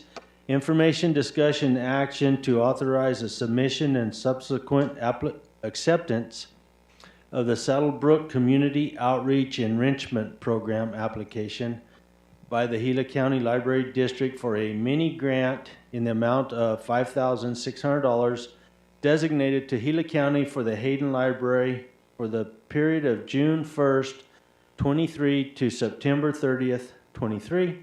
Elaine? That was a hard act to follow. It would be. Thank you, Chairman Klein, supervisors, I appreciate your time. This is another mini grant that we had a quick turnaround on for the Hayden Public Library. As you recall, we had Hang on a one. We lost the audio for some reason. Hello, hello, hello, hello. Okay. Continue on. So as you recall, you had already approved of one previously for $5,000 for the Hayden Library. That was so successful. We have had so many programs down in Hayden. We've had such a hard time in the past getting people, because Hayden is a small community. We've been doing yoga, we've been doing kickboxing, we've been doing healthy meals for seniors, including salads and smoothies, and we had one parent of one of the seniors that said his mom could hardly move, and since she's been to the yoga and the kickboxing classes, her arthritis doesn't hurt so bad. So we looked for another grant, and this is a grant from Tucson.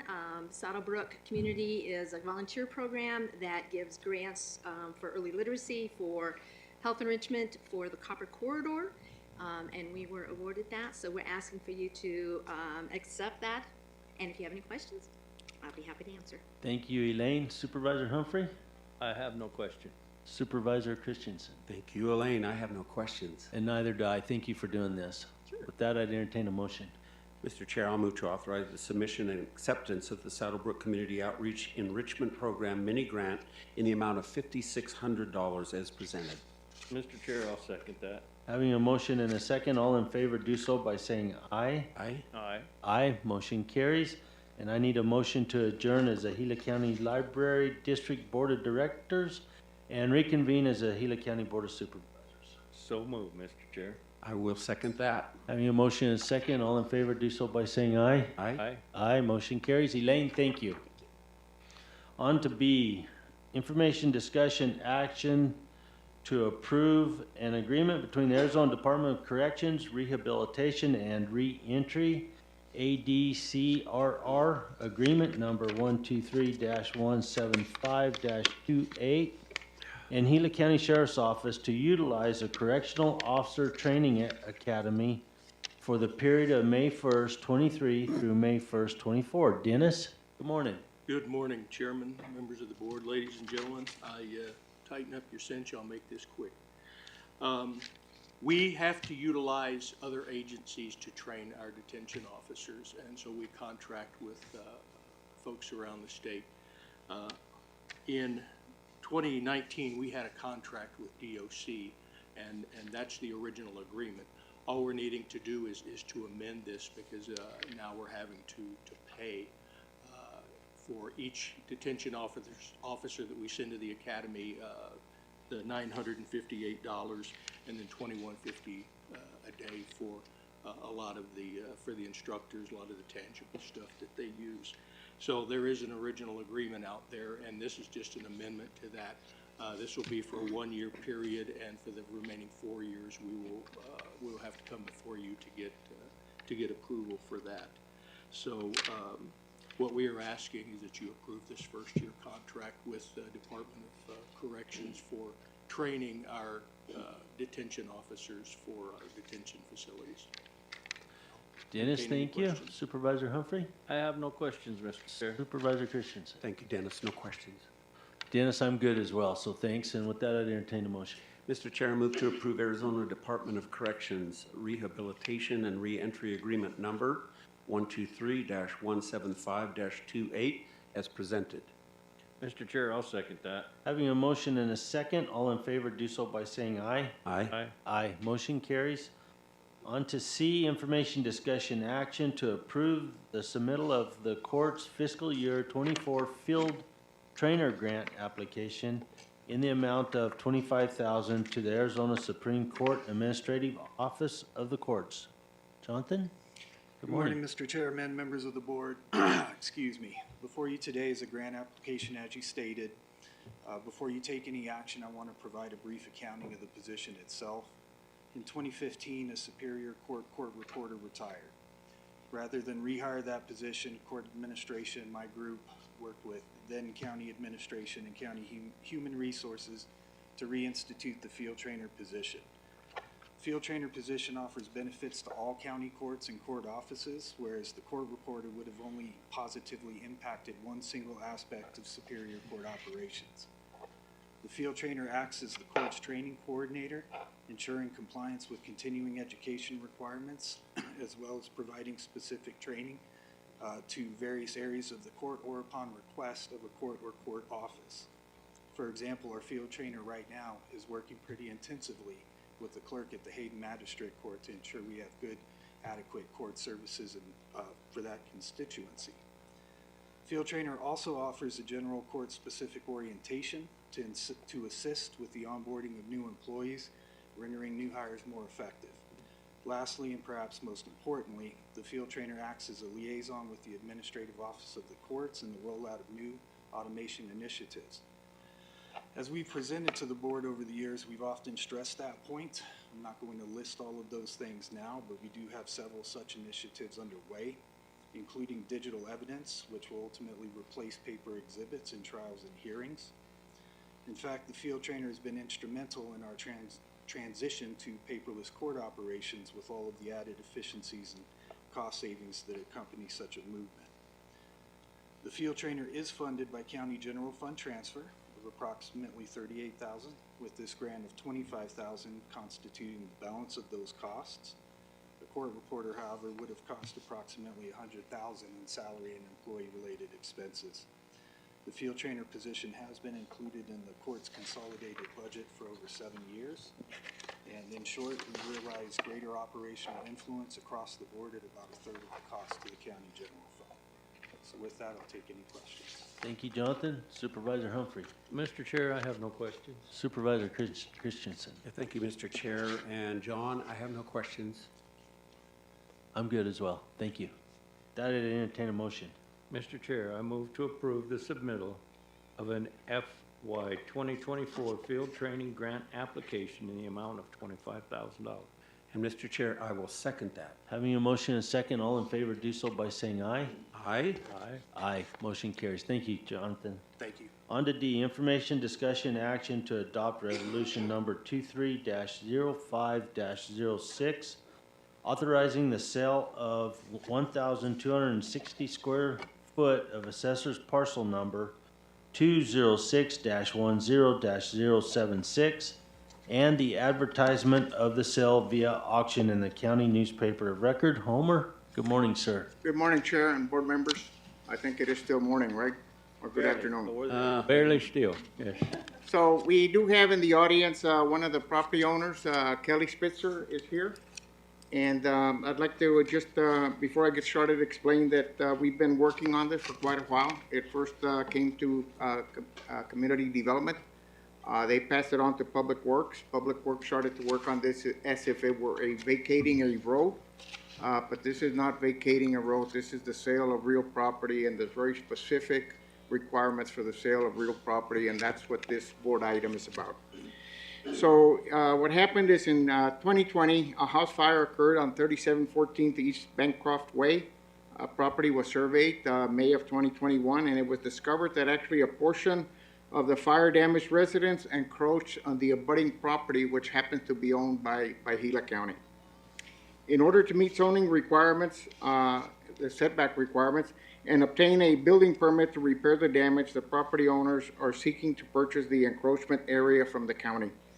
A licensed and certified appraiser has valued the property at $1.34 per square foot, and the appraised value for the 1,260 square footage is $1,688, okay? So Arizona Revised Statutes 11-251 outlines the requirements for the county selling real property. The first thing that has to happen is the board has to deem that it is advantageous for the county to sell the property, or the board has to determine that the property is unnecessary for use by the county.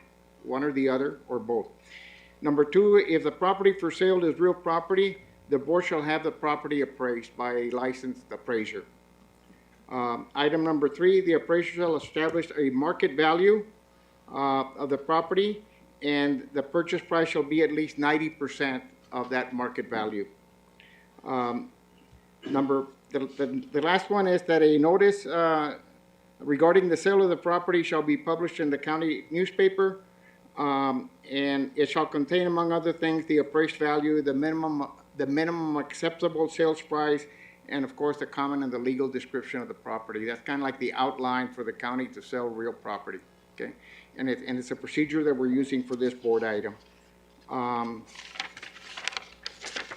It's staff's belief that the encroachment, that the purchase of the encroachment from the county is necessary for the property owner to make the necessary improvements and to obtain the real estate necessary for all of the improvements to be on his property. Pending board approval, an auction will be advertised in the Gila County newspaper, and a board meeting scheduled to conduct the auction 30 days post-advertisement. The minimum bid shall be $1,520, which is 90% of the appraised value. It is staff's recommendation that it is in the best interest of the public for the county to sell the piece of land which is unnecessary for use by the county. It sits in an area where it is of limited value, and therefore we think this is the right thing for us to proceed with.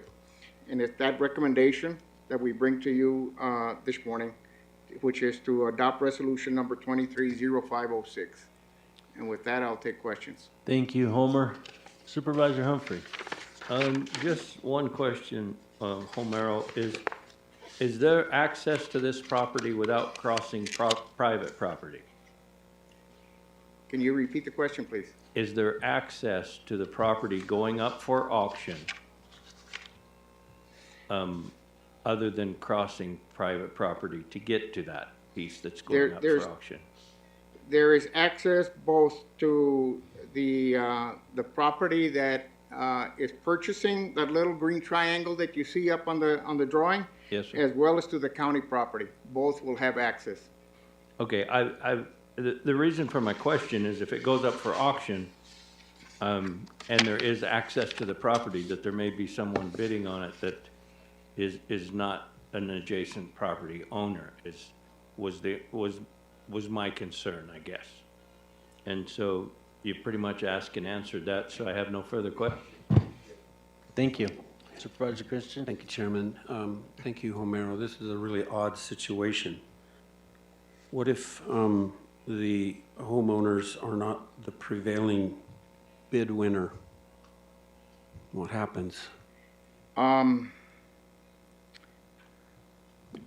Property would, the next step would probably be for the county to take action to have them tear down part of the property.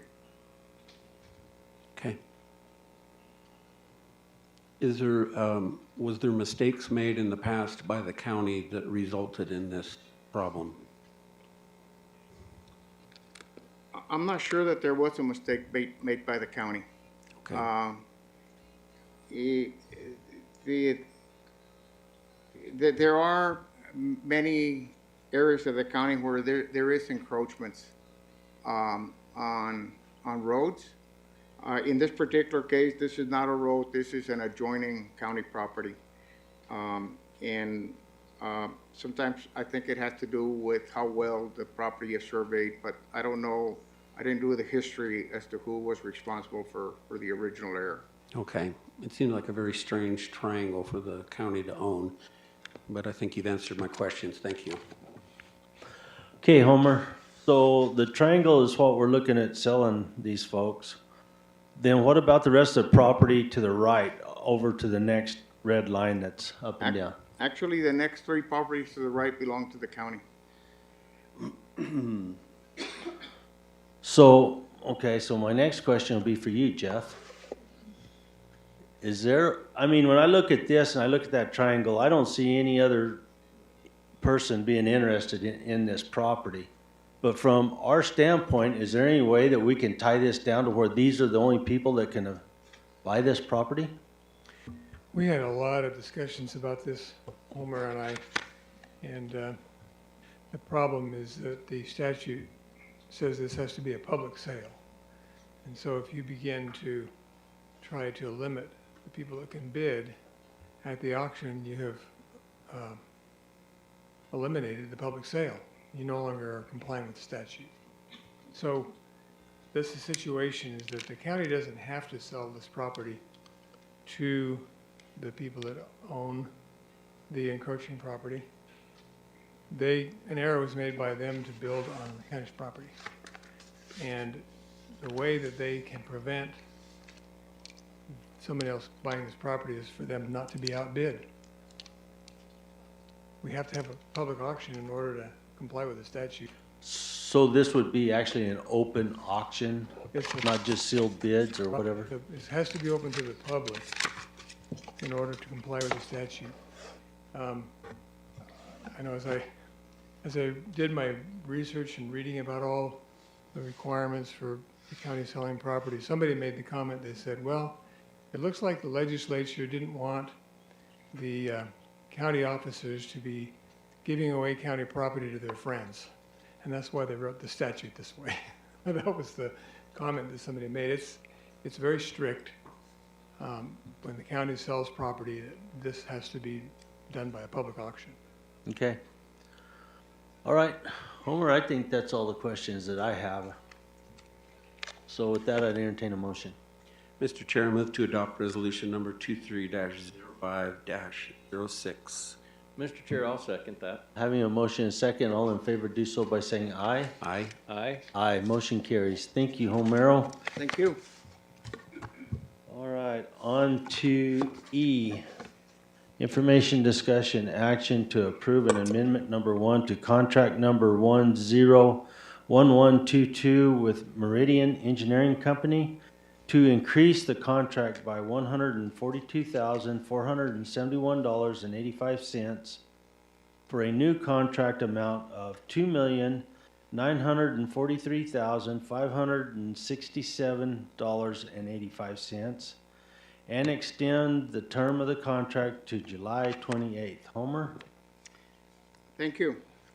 In the spirit of bringing you the latest status of the Cell 3A expansion, there's 2 items of interest in this board item. One of them is for your action. The other one is an update of another issue that we're addressing. The design of both has to take place at the same time and has taken place. The design is complete for all the things that we know need to be corrected, and we have that in front of ADEQ. I just wanted to share that with you because I'm going to walk through a series of things and then I'm going to interrupt the middle and say, and this also is happening, okay? So the history is that bids were advertised and Meridian Engineering Company won the low bid and was awarded the contract back in January of this year. Staff added a 25% contingency to that contract. The contract was for over close to $3 million. That's a 1% contingency, pretty unusual and very low. I would say in most cases that should have required a 10% contingency. But anyway, just mentioning that as a part of information for you to digest as we go through the rest of it. Also, the contract had a 100-day construction period where they were being required to complete the landfill in 100 days, okay? So during excavation of Cell 3A expansion, it was discovered that the limit of waste shown on the 1993 drawing that was used to design the expansion of the landfill was inaccurate.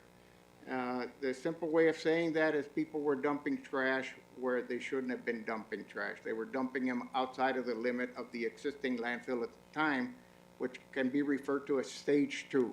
Okay, so they were outside of the limits of stage 2 and actually into the area where Cell 3A was designed. It was covered up, it's forgotten. We didn't discover it until the excavation took place. The adjustment to the 1993 waste limit has resulted in a redesign of the cell. And it requires earthwork and additional liner material. So we discovered that waste was there. Now we have to rethink how we design cell 3A, because all of cell 3A, including that new waste, has to have a liner and a leachate collection system. And that's what the engineer said, his work to do that. And that's been completed. Like I said, the design has been completed. The new design of cell 3A, according to EPA and ADEQ, requires that no waste can be placed outside of the limit of waste unless it meets the regulation requiring a lining system and a leachate collection system, like I mentioned this just a minute ago. Our engineering team has created a new design, and it extends the cell liner to that new limit of waste, okay? So at the same time, a little different than what we're asking you to take action on today, the excavation of cell 3A by Meridian encountered water in a perched water table. So there's water that collected at the bottom of the pit as after the big rains that we had, and the water was increasing a significant amount every day. Now it's started to decrease. Okay, so this was unknown that a perched water table was going to be in the way of the cell, and the new water table and that perched water table now requires a pump system. And the pump system has been designed together with the liner, and all of these designs were turned over to ADEQ last Friday. The engineering work was expedited. We pushed forward with the contract company for them to know what the design is, that while ADEQ is looking at the design and approving it, the contract company is able to start thinking about what's the cost for the pump system going to be. They gave us an estimate that we are not going to take action on, but what I can share is that it is under $100,000 for the pumping system that's going to be required. Okay, that's not for today, but that comes in a future time. Okay, so what we're asking for you today is to authorize the funding of the additional excavation, the cut and fill that was required for the waste that was in the wrong place, and to pay for the additional liner material that's required to extend the cell 3A into that limit of waste that was unknown at the time of the design. This is going to take more time for ADEQ to approve. We're asking ADEQ to expedite the approval. We've offered to go there, any member of Gila County, including any Board of Supervisor, if that's who they would like to talk to. We've actually made it known to them that all of us can go visit them and talk to them about why this is important and why every day costs us money because we continue to haul trash today. Okay, so we're trying to make the time frame as short as possible, but we did have some weather delays. And there is a design issue and additional construction. And today we're looking for the cell being complete July 11th of this year. It adds about 2 months to the original schedule, okay? And that's what we're looking at. And that includes a couple of weeks for ADEQ to approve the design. If we can shorten that time frame, we can finish the cell sooner. Today, as we stand in front of the board, what we're offering is that it would be July 16, 2023 completion date, knowing everything that we know and everything that I've shared with you this morning. So we'd like to continue with the liner. We want to make sure that the contractor has the shortest delay possible, and that's the reason why we're bringing this particular change order to you. And is to keep the construction moving. Staff recommends an increased contract dollar amount of $142,471.85 and extend the substantial completion date to July 17 of 2023. The contract 10/11/22 for Meridian Engineering Company end date will be July 28, 2023 for ADEQ approval and final as-builds. And so we're asking you to to take the motion that we've suggested to approve an increase in that contract number 101122, Meridian Engineering Company, for an amount of $142,471.85, and to extend the substantial completion date to July 28th of this year. Any questions? I'll bet there'll be some, Homer. Thank you. Supervisor Humphrey, lead off. Well, I have no questions. I just want to say thank you to Melanie and you for taking on a project that has been through years of neglect, in my opinion, and the things that we keep ending up with because of the neglect of the past. And so I appreciate you very much in jumping in and going over above and beyond to get us back on the right track. I appreciate that very much. Thank you. Thank you, and I would like to share that you can see that there's a lot of technical terms in the board item. Melanie wrote the board item, of course, and is happy to present, but I like to help my team out where I can. And she could have just as well presented the item, perhaps better than I could. She has been working very diligently with the contractors and the engineers, just putting pressure on them to move as fast as we can. And every time that there's a dollar mentioned, we try to see if we can reduce that dollar. And all of that has been going on, and the 142 is not an original amount, it was the negotiated amount. And again, we're not trying to delay things with them. Everything that is being done is to expedite this completion. We do have a work session item coming for you that's going to be, I think, very interesting. At least it's interesting to me. And it takes both landfills across time to the next reconstruction for each, and cost and closure cost and just everything that you can imagine. And we can look at that big picture in about a week or so. Supervisor Christensen. Thank you, Chairman. Thank you, Homero and Melanie. You guys are doing a great job. The only people really, not the only, but I said the best people that can solve this issue with this landfill seems to be the landfill that it's the gift that just keeps giving. And past mismanagement, neglect, bad visionary, whatever you want to call it. Now we got to straighten it out. And you're doing a great job. You're the right people to do that. Appreciate that.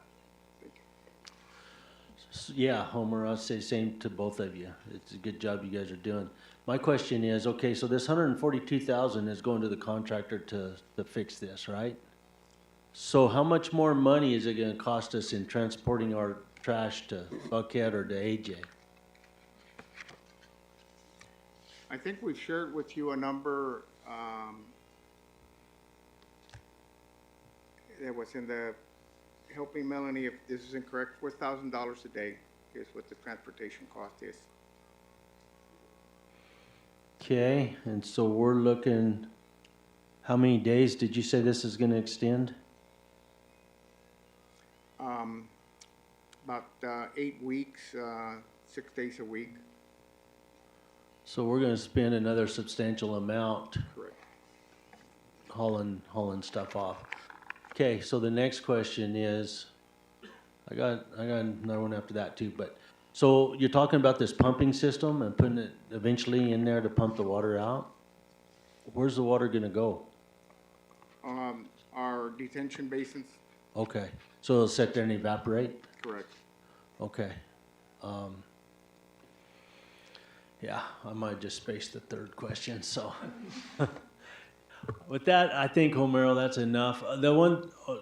All of this money, for the most part, is coming out of enterprise dollars, or is the enterprise fund going to be able to hold up under all this? The enterprise fund can hold up for this particular landfill, but when we start looking at the future expansion, and that's what the work session is going to cover, when we start looking at Buckhead Mesa and the expansion at Buckhead Mesa, and also a future expansion for this one 8 years from now, when this cell fills up, 8 to 9 years from now, there is quite. We're going to look at. We're going to share that information with you, and there's additional pressures. We would have to buy land in Buckhead Mesa Here, we have room for one more expansion after cell 3, they call it 3A because there's a 3B. Each of them are mostly equal in size. They're both good for about 10 years in round numbers. So that gets us like in the 20-year horizon here without having to buy land, but we're in a 6-year horizon in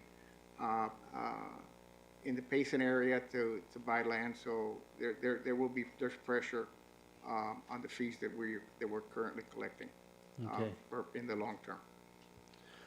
Romero, Melanie, thank you. Thank you both. And with that, I'd entertain a motion. Mr. Chair, I move to approve amendment number 1 to contract number 101122 with Meridian Engineering Company in the amount of $142,471.85 as presented. And I will second. Having a motion and a second, all in favor, do so by saying aye. Aye. Aye, motion carries. Thank you. Romero, thank you. On to F, information discussion action to approve an intergovernmental agreement, contract number CTR 064793 with the Arizona Department of Health Services in the amount of $456,893 to provide workforce development strategies to strengthen the public health workforce from December 1st, 22 through November 30th, 27. Josh? Good morning, Chairman Klein. It's Board of afternoon now, Supervisors. buddy. Oh, yeah, You're it is too late. afternoon now. Well, at least I get to present another fun item. So this is a 5-year grant, $456,000. It's all for training, hiring, and retaining staff. We don't have a lot of hiring that we need to do in the health department. This is kind of post-COVID funds that goes towards trying to get some of the public health workforce back that we lost during COVID. So for us, this is great. It is no county match. It allows us to do an indirect to the county from the whole dollar amount. And we will be using it mostly for trainings and retention and conferences and to develop the staff we have for future job openings and positions so that we can kind of continue to develop from within. Sounds good. Supervisor Humphrey? I think that's good that you have the ability and the flexibility to use this for future positions rather than refill past positions. So, yeah, that's good that it doesn't have a lot of ties with it. Supervisor Christensen? Thank you, Chairman, and thank you, Josh. I have no question. Josh, thanks. That's a good deal. It's good to put it in the people. So with that, I'd entertain a motion. Mr. Chair, I'll move to approve the Arizona Department of Health Services Intergovernmental Agreement Contract Number CTR 064793 in the amount of $456,893 as presented. I'll second that. Having a motion and a second, all in favor, do so by saying aye. Aye. Aye. Aye. Thank you, Josh. On to G, information discussion action to approve amendment number 3 to contract number 012021-1 with Canyon Country Design Incorporated to extend the contract through May 3rd, 24 for a contract amount not to exceed $200,000 and approve amendment number 2 to contract number 012021-2 with GH2 Architects to extend the contract through May 3rd, 2024, and to increase the contract amount by $100,000 for a new contract amount not to exceed $200,000. Christina, good afternoon. Good afternoon, Mr. Chairman, members of the board. So these are our on-call design contracts. They both also encompass architecture and engineering services. The first one with Canyon Country Design, if you recall, we received approval back in March to extend that contract or increase that contract by another $100,000. Canyon Country Design is currently working on some ongoing projects with the county, Payson Court remodel, also the Payson SO remodel, and they've also done work with the Russell Gulch landfill expansion. So we are seeking to extend that contract for another year and keep the same $200,000 limit. The second contract with GH2 Architects, we are hoping to use them for some upcoming projects with the county. So with them, we are hoping to get some assessments done on these upcoming projects. And those would include the Central Heights roof and HVAC replacement, courthouse electrical assessment, fairgrounds electrical assessment, and we were also having them do a load-bearing assessment at the railroad building. And because of the amount of these projects and the amount quoted to us on some of these assessments, we were asking for another $100,000 to be added to that contract. So therefore, both contracts would be extended for another year, and both would be at a limit of $200,000, and we would not exceed that without board approval. Thank you. I'm open to any questions. Thank you, Christina. Supervisor Humphrey? I'd just like to see us moving forward and get a lot of things done. I just hope the well doesn't dry up. We get a lot of these projects on the right track is all. And I have no question. Thank you. Supervisor Christensen? Thank you, Christina. I have no questions. Michael, do we have the money? Chairman, members of the board, yes, we do right now. Right now? Yes, yes. Okay, so if we approve it right now, you're good to go? Yes, sir. All right. Thank you, Christina. That I'd entertain a motion. Mr. Chair, I move to approve amendment number 3 to contract number 012021-1 with Kenyon Country Design Incorporated, and amendment number 2 to contract number 012021-2 with GH2 Architects as presented. I will second that. Having a motion and a second, all in favor do so by saying aye. Aye. Aye. Motion carries. Thank you, Christina. Thank you very much. On to H, information, discussion, action to approve the economic development grant by entering into various intergovernmental agreements with the following entities to jointly cooperate in Gila County's 2023 Summer Work Employment Program. City of Globe for $7,171. Town of Miami for $14,344. Town of Winkleman for $17,930. Town of Hayden for $21,516. Town of Payson for $14,344. Young Public School, $7,171. And Hayden Winkleman Unified School District for $25,102, which the board has determined to be for the benefit of the public. And Kathy's got more info. Okay. Chairman Klein, Supervisor Humphreys, Supervisor Christensen, this is our annual summer work program for Gila County. The amounts that were just read for each community represent Miami, 4 workers, Young, 2 workers, Payson 4, Winkleman 5, Globe 4, Hayden Winkleman Unified School District 7, and Hayden 6, for a total of 32. Gila County also, that some of the departments that have asked for positions total about 15 for this area. It's down a little bit. The applications we received this year, it's down here, but it's up in Hayden and Winkleman. The last totals, the posting closed last week, I think. Yes, last week. 39 total applications from the Hayden Winkleman area, which not very many, with not very many employers over there. So that's going to be interesting. 13 out of Payson, which is probably the highest number we've ever had out of Payson. I think the highest number we've had was last year at 6. So this year we have 13. The Globe Miami area is down with 28. Typically we have like 40 something, 50.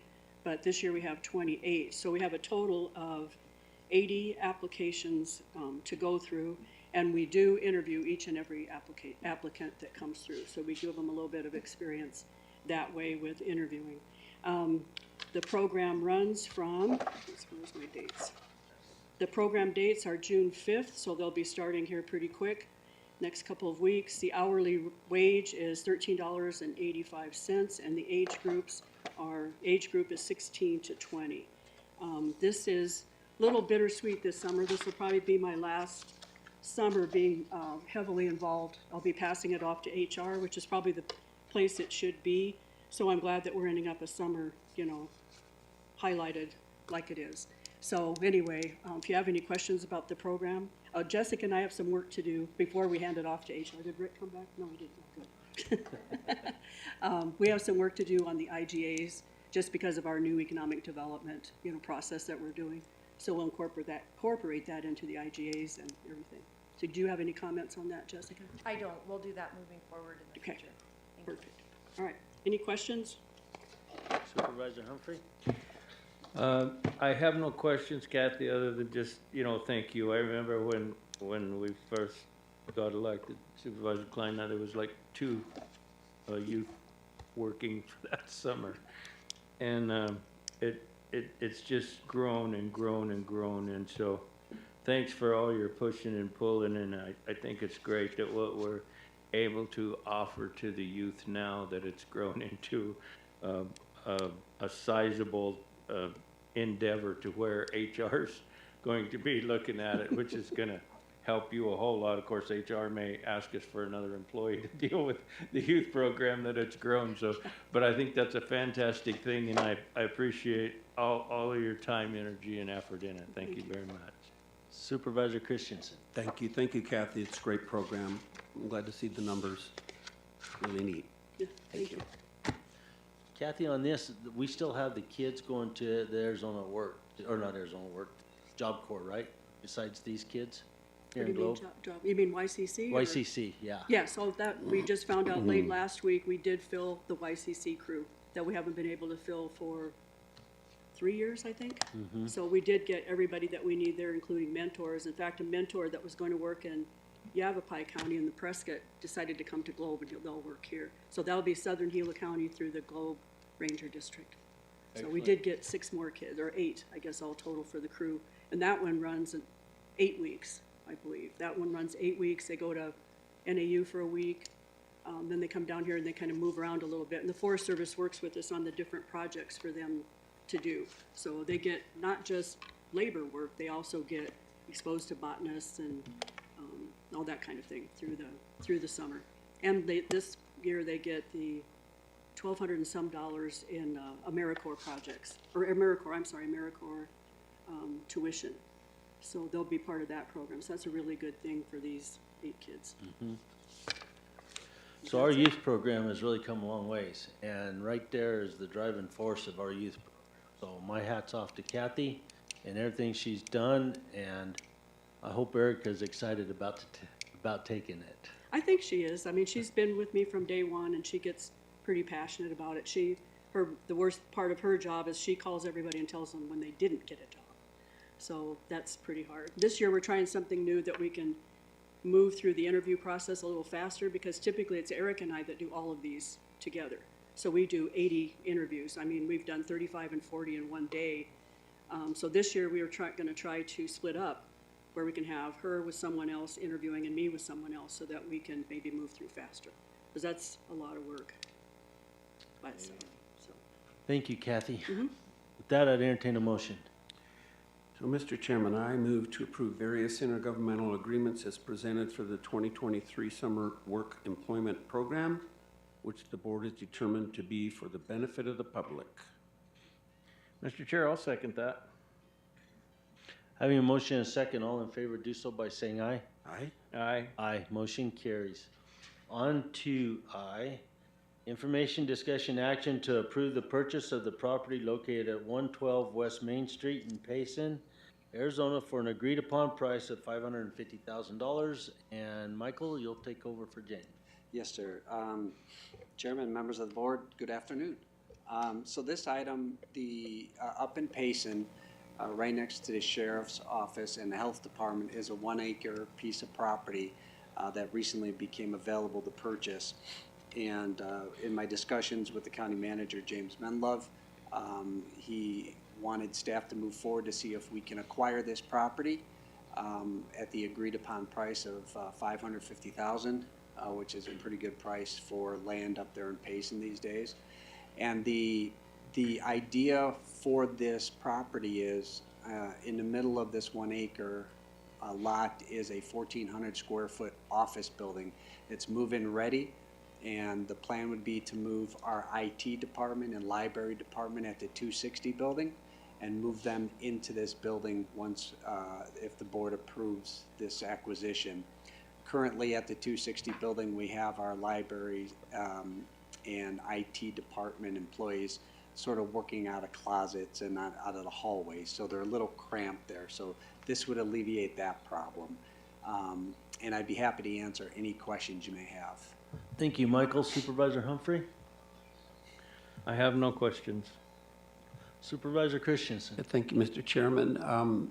Maybe no questions, but comments. I'm familiar with the property. I think it's a rare occasion that an opportunity like this arises where we can expand our footprint to a county complex with adjacent property that also includes a move-in ready thing for the offices, of which, yes, people are working in closets over there on the 260 property. And it also will allow a tremendous amount of whatever people have a vision for next for that property. There's a huge amount of just open area, and it extends from Main to Frontier, so it has 2 street access points. So thank you. You betcha, sir. Thank you. Michael, thank you. So I think this is a benefit for us. I think the location being right next to the sheriff's office is a plus. Having a building of that, in that order that we could acquire is a plus. We don't have to spend tons of money on to get into it. So I like the idea of buying this property, but it goes back to we have lots of properties. And so that's only gonna make me push harder to get rid of some of those other properties. So just letting you know. Yes, sir. I have staff working on a presentation for our work session in the near future. Tomorrow? Let's go next month. Where we're identifying the lots and the parcels that Gila County owns that's not being used for staff purposes.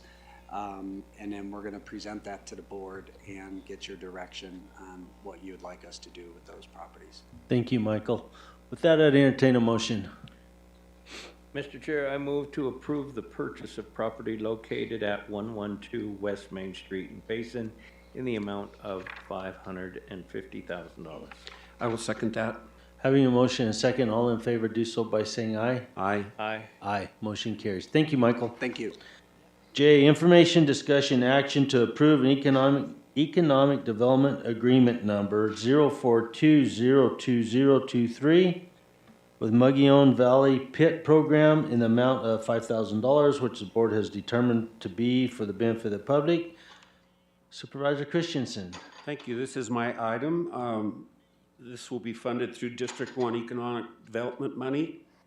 Also known as the Blattner Pit, provides a tremendous benefit to the people of Gila County in the way that they can accept brush, and there's no expense to the county people, citizens that bring that brush there, and then they're also able to recycle that brush to become a biofuel. So it's a benefit in many, many ways, and I would like to provide them with $5,000 to help them continue that effort. Any questions? Supervisor Humphrey?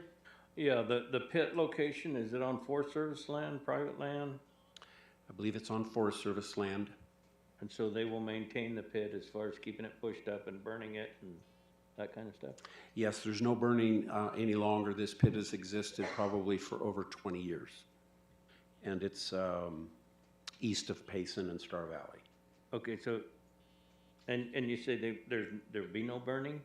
There's no longer any burning because all the biomass goes to Snowflake now to create electricity. Okay. No further questions. Thank you. So back in the day, we used to provide money for several of these pits. I remember that. And then we kind of got away from it. I don't think we've really been doing it for several years now, to my knowledge. But there's, I think you got like 3 pits right there in Payson, right? There's 2, and I have donated to both consistently. Since you've been on board? Yes, and so did Mrs. Klein. She quit after a while because we used to give them a big chunk of money and then we quit. Okay. Which I think, you know, to help them go along and for these brush pits isn't a bad idea. You know, I've been working on one there in Young to the point of kind of calling the community and letting them know that, hey, you want to go any further, you need to step up with some volunteers to do this. And so having the benefit of chipping that brush in those pits and the Novo power plant taking that material is a huge plus. Because one of the issues before is the ash and the soot would build up so thick in those pits, they had to go in there, remove them, haul it out. So that's a real big plus. I don't have any problems with it, actually. So, and you're paying for that out of constituent funds? Yes, sir. Right on. So with that, I'd entertain a motion. I move to approve Economic Development Agreement number 04202023 with Mogollon Valley Pit Program in the amount of $5,000. I'll second that. Having a motion and second, all in favor, do so by saying aye. Chairman. Oh, sorry. Yes, member boards. We're just trying to make sure that the board has determined that it's for the benefit of the public. I missed that one. Yep. Thank you. Okay. I will amend my motion to include the words which the board has determined to be for the benefit of the public. I will second that amendment. Having a motion and a second, all in favor, do so by saying aye. Aye. Aye. Aye. Motion carries. And Steve, you got the next one as well. Also, my constituent funds to support the Veterans Helping Veterans group. Hang on, I'll read it. Oh, I'm sorry. It's K. Information, discussion, action to approve economic development agreement number 051-62023 with Veterans Helping Veterans Incorporated in the amount of $5,000, which the board has determined to be for the benefit of the public. Now you can go, Steve. Yeah, thank you, Chairman. So $5,000 from my constituent funds to also continue to support the Veterans Helping Veterans, which is a 501c3 located in the north in the Payson area in the Rim Country, and they do a great service for our veterans in the area with transporting and helping them to get to hospital, doctor visits, etc. They provide a great service for the public in that area. I'm asking for $5,000 to do that out of constituent funds of my own. And any questions? Thank you, Steve. Supervisor Humphrey? No questions. I don't have any either, Steve, other than, sometime it would be nice if like the Veterans Helping Veterans or even some of these other groups may come do a little presentation in front of us to really tell us what kind of programs they have or the extent of their programs. I think it'd be really cool to hear. So just passing that out there. So with that, I'd entertain a motion. Mr. I move to approve economic development agreement number 05162023 with Veterans Helping Veterans Incorporated in the amount of $5,000, and the board has found it to be beneficial to the public. I will second that. Having a motion and second, all in favor, do so by saying aye. Aye. Aye, motion carries. On to L, information, discussion, action to approve funds up to $30,000 to partner with the town of Payson to purchase and install the Hash Knife Pony Express at the Gila County Tommy Klein Martin Complex. You're it again, Steve. Thank you very much. And I think we have a PowerPoint that shows some drawings. And so, okay, I'll go through in the order that they're presented there. I was approached by Mark Reynolds several months ago. This would be a duplicate bronze that they purchased for Holbrook, meaning the Hash Knife Pony Express. It's been a 65-year not only tradition but effort to deliver mail and continue with the tradition of the hash knife. They start in Holbrook, they go to Payson, they stay there overnight, they bring mail, and then they take mail continuing on to Scottsdale. So now Holbrook has a statue, a bronze, this one, and Scottsdale does as well, but not this one, a different one.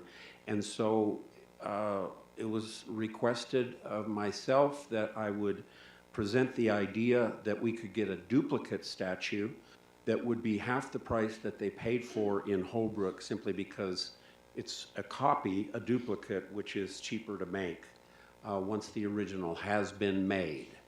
So this particular drawing represents the idea of what it'll approximate, meaning that it will be on about a 3-foot exposed cement block, and in the center there you see there will be a bronze plaque, which that will come up in a minute, with some stones that would be decorative in a sense,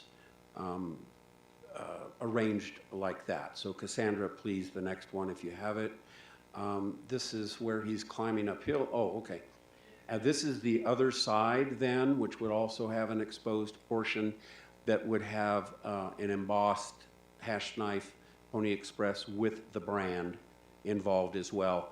This accommodates access to the statue by the public without them having to climb rocks or anything. They can go right up there and have a photo if they would like. Okay, Cassandra. This would be an aerial view of kind of how it would look. The stones are what looks like the lungs of someone, and the center, of course, would be the block of cement. Next, please. And the base construction, Randy Plumer recommended this construction, 7 feet, and also the artist said this is the dimensions they need to be. So the entire block will be exposed 3 feet above ground, 3 feet below ground with rebar, 7 feet long, 4 feet wide, and you can see the top view there, 7 feet by 4 feet. So that's how that would be constructed. Next, please.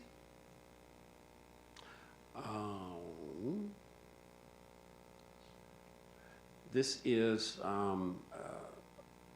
a idea of what the bronze plaque would contain. I don't know if I need to read it, but it does give some history of the hash knife and what they do and when it was dedicated, and names of people that are part of the process. And so it's not a complete list. It's not complete because there will be donors, etc., that will donate to it, and all of that would be finalized later. Thank you, Cassandra. That's what it looks like on one side. It's very well done. Okay, Cassandra.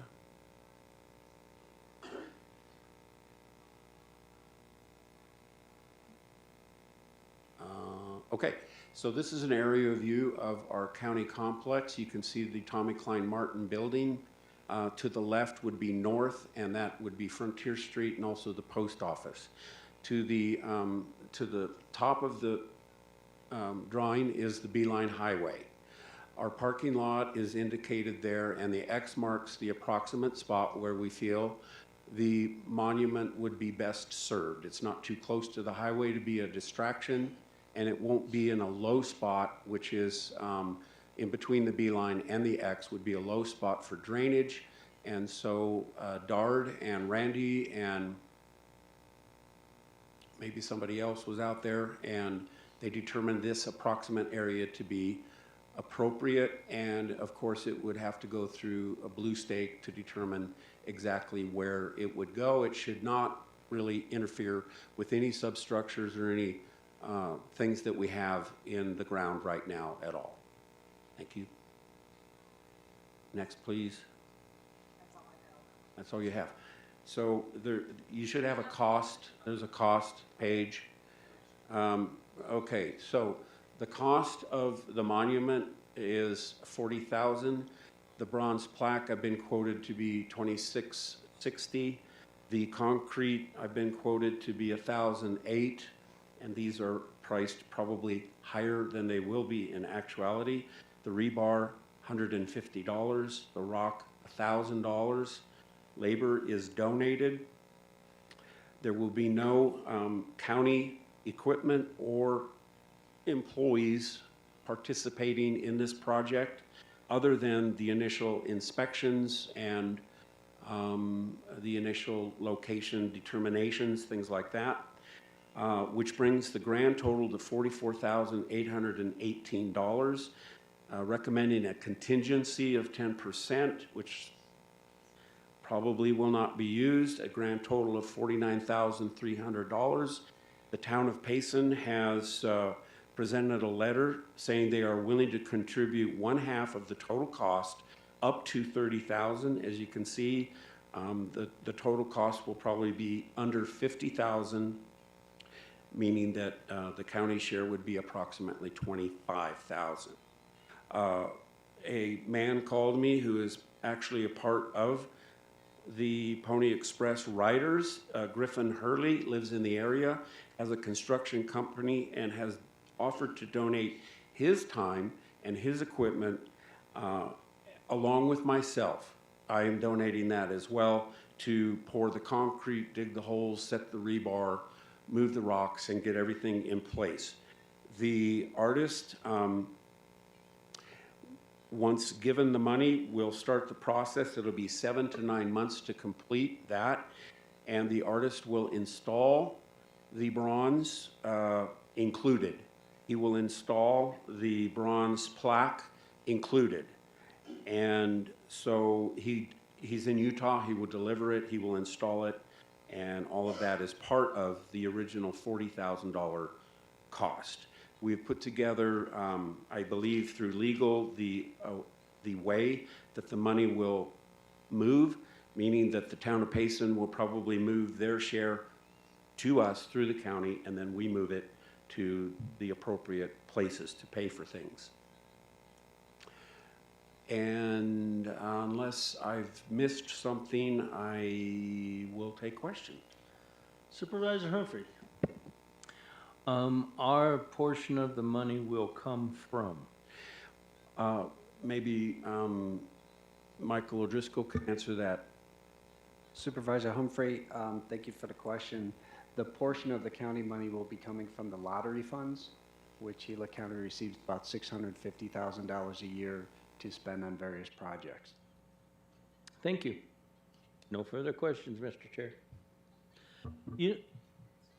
The hash knife, when they do that, when they come through Payson, and they usually spend the night in Payson, I believe, don't they? One night, and then they do. On. Mm-hmm. Have we ever? There's probably not even any way of knowing the economic benefit of them coming through Payson. Would not have a figure, but it does attract a lot of people to the post office when they come in that evening. It's a big deal, lots of photo opportunities, and then they have a very large encampment, and they purchase gasoline. It's a tremendous system what they do, mm-hmm. And they have a big barbecue, and so it's really a neat thing. Cool. And I guess Randy's given you all the permits to build this, right? Yes. All right. Good deal. I don't have any other questions. With that, I'd entertain a motion. Whose turn is it here? Mr. Chair, I move to approve intergovernment agreement number 042520. No, wrong one? Wrong one. Right one, wrong one. Wrong, right, it was the wrong one. Then it's Steve. Steve, you get to write the wrong one that I write. Oh, okay, all right. Or wrong to right. I will do that. And so I'll move to approve funds up to $30,000 to partner with the town of Payson to purchase and install the Hash Knife Pony Express to be installed at the Gila County Tommy Klein Martin complex as presented. Mr. Chair, I'll second that. Having a motion and a second, all in favor do so by saying aye. Aye. Aye. Motion carries. On to M, information, discussion, action to approve intergovernmental agreement number 04252023 between Gila County and the town of Payson for the Gila County Board of Supervisors to accept up to $30,000 from the town of Payson in effect from May 23rd, 23 to May 23rd, 24 for the procurement of a Hash Knife Pony Express commemorative statue. Steve?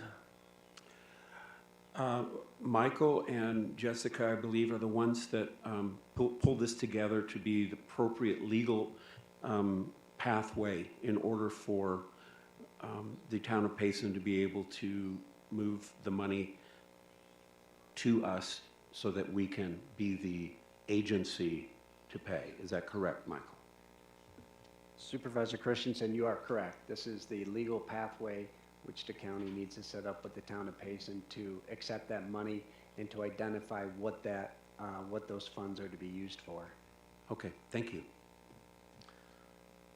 Supervisor Humphrey, No questions? No question. I don't either. This is just a process that we're doing, so that I entertain a motion. Mr. Chair, I move to approve intergovernment agreement number 04252023 with the town of Payson as presented. I will second. Having a motion and second, all in favor do so by saying aye. Aye. Aye. Aye. Motion carries. Okay, on to O. Information, discussion, action to approve agreement number 05082023, an economic development grant between Gila County and the Globe Miami Gun Club Incorporated in the amount of $10,000 to fund the improvements to the gun range required by Arizona police officers' standards and training in order to establish the Eastern Arizona College Gila Pueblo Law Enforcement Training Academy, which the board has determined to be for the benefit of the public. Supervisor Humphrey. Yeah, Mr. Chair, I've been trying to work with the college and everybody to work on a training academy for our police officers for training. And years ago, we had a training program and it helped us retain a lot of our individuals. And by having it here, I think a lot more of our individuals will be able to have access to the program. And in order for this program to get started, our existing gun range has been inspected and needs to have some fencing put up, some barricades put up in order to continue with this training program or to be able to be certified to continue with this training program.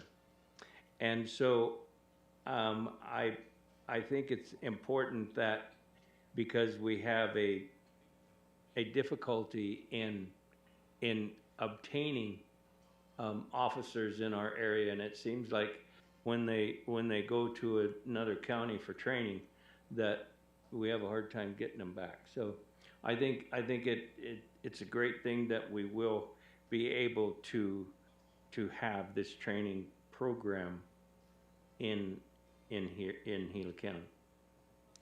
Thank you, Tim. Supervisor Christensen? I don't have any questions. I think it's a great program. So, Tim, do we have the instructors anymore in Gila County to pull something like this off? We do.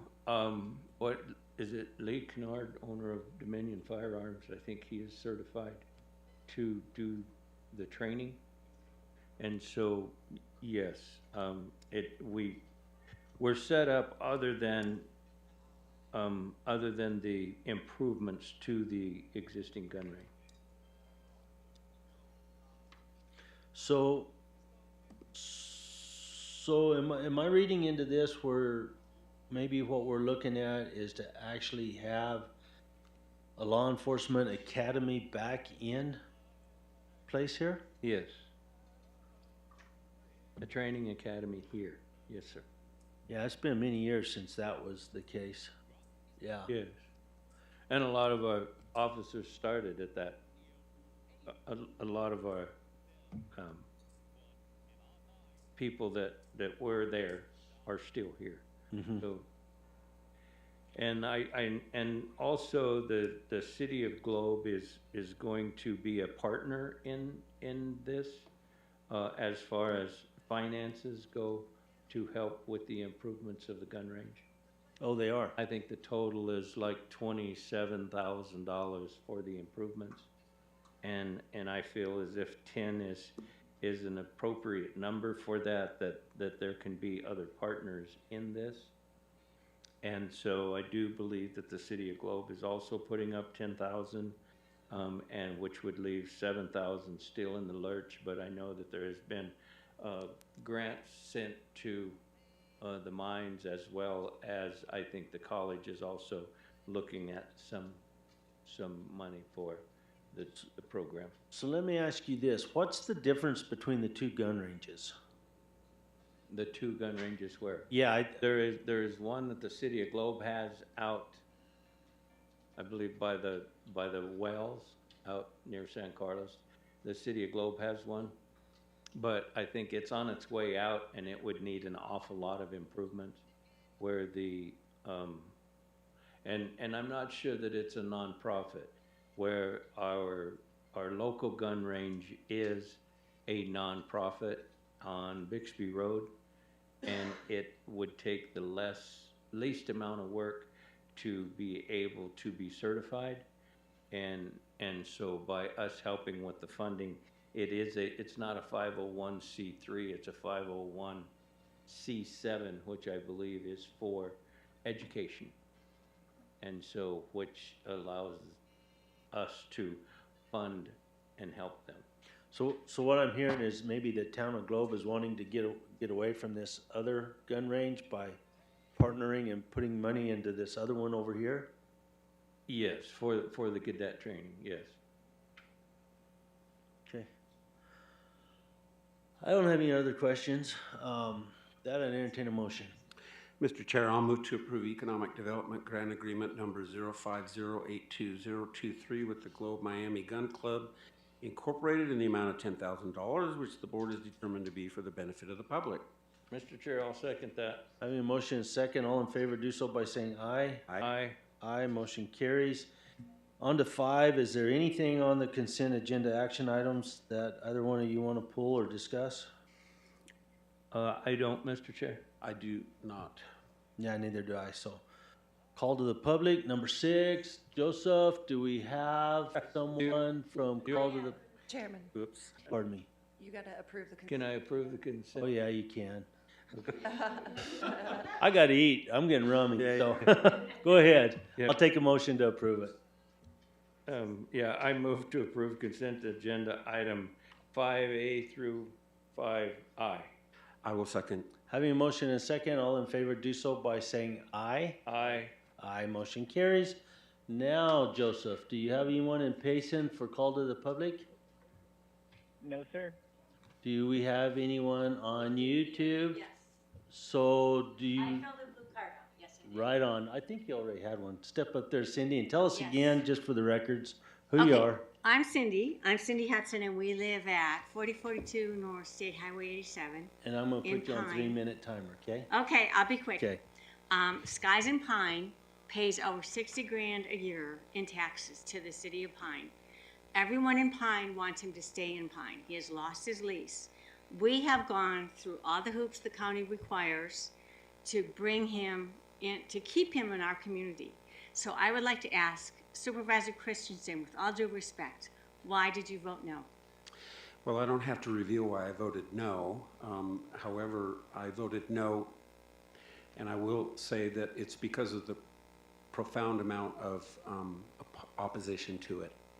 So the opposition was by two people. They both own, one owns 3 properties, one owns 2 properties. Everyone else didn't reply because they supported it.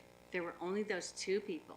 And those people are against us because of the flooding that has not been dealt with for 2 years in this county. And that's I off heard my that there 3 was minutes. 5 separate properties that opposed. Yeah, there are 2 people that own the separate properties. Chairman, Okay, go ahead. Pursuant to the statute, discussions are not allowed during the board meeting. The board may respond to criticism, suggest that staff look into the matter, or put it on a future agenda item. Okay. Okay. Can I have another 3 minutes? I have another issue. That we've been here for the board, before the board twice now, and have been told for 2 years that the flooding to our property would be taken care of by the county. Mr. O'Driscoll is currently spearheading those efforts. We have just discovered that water from the highway, ADOT water, is being directed onto our property. So not only are we getting that little 0.49 acre water flood, we're getting water from the highway because it's been redirected through our property by Pine Ice. We've been asking you for 2 years to do something. So why is nothing happening? So Cindy, 3 minutes. what I'll do is I will instruct our staff to go ahead and continue looking into this and get back to us. Thank you. Thank you. All right. Number 7, updates. Michael, manager, usually goes first. Thank you, Chairman, members of the board. 2 quick updates. County Manager, Mr. Menlove, let me know that this Friday, the City of Globe is scheduling a soft opening for their pool, I believe. I don't have the specific time yet, so when I receive that, I'll go ahead and forward that on to you. And then the second item is we were notified yesterday that Gila County and Razor Thin Media won an award through NACO for the Discover Gila website. So I wanted to let the board know and the public know that it's an exceptional award. We're very proud of that. And if you haven't already looked at the Discover website, it's a really nice website to go look at what is in Gila County, what you can do in Gila County, and to come to Gila County and visit us. So, and that's all I have, sir. All right. Supervisor Humphrey. I have nothing. Supervisor Christensen. I would like to introduce my new executive assistant, Melissa Weil. Would you please stand? Yeah, we require speak. She seems reluctant to do that. This is her second day, so she's doing really well, and really appreciate what she's going to bring to the office and to Gila County. I was able to attend an EAC Gila Community Payson commencement ceremony. It was really good. So we have a lot going on there. It was on the radio, KMOG, went well. Also attended a Veterans Coffee Time, which is always done on Tuesdays. So when we don't have a meeting, I like to be there. We have a very large and great group of veterans in our area. I'll let Woody expand on that. Also went to a chamber home show at the Madisville Casino, which was well attended and very well done by our local chamber. And that's about it. Thanks. All right. Thank you, Steve. So me and Kathy were fortunate enough to attend that coffee with the vets on Tuesday morning, last Tuesday, when we didn't have a meeting. It was very well attended. Great group. It's really cool to sit there and listen to them and everything. And so we were there. And then we had a town hall in Whispering Pines. That went well. A lot of really good questions. There wasn't as many people as I expected. I don't know, Kathy, what, 15, 20? Yeah, about 20 people. So enjoyed that. Also attended the grand opening of Arizona at Work, the new office there by the DES office in Payson. That was good. That's really kind of a nice place right there. They should have a lot of people coming through there. And Kathy told you about the YCC crew that will be working here in Globe. That was real exciting to see that as well. And then the other thing, I don't know that we've brought out, we haven't really brought out a lot, but I know a lot of you know it, is the bill through the state that put a lot of money towards the vet center in Pleasant Valley went through, and it's $3 million. And so we're going to be working with Michael and Joseph and whatnot, start putting together some ideas for a work session coming up probably tomorrow or maybe this afternoon. What do you think? So anyway, it's really exciting to see that money came through. Representative David Marshall is the one that pushed it. And so if you see me anywhere, please tell him thank you for that, because that's a really good deal. That will put a big dent into what needs to happen on that site. And yeah, July 15th, which is Pleasant Valley Days, we'll have a soft opening there on the site. And so I expect there'll be quite a few people at that. It'll be good to see. Other than that, did I bring up anything else? You're good? All right, thanks everybody. It was a nice long meeting today. It's almost 1 o'clock straight up, and I'm done. I'll join the meeting.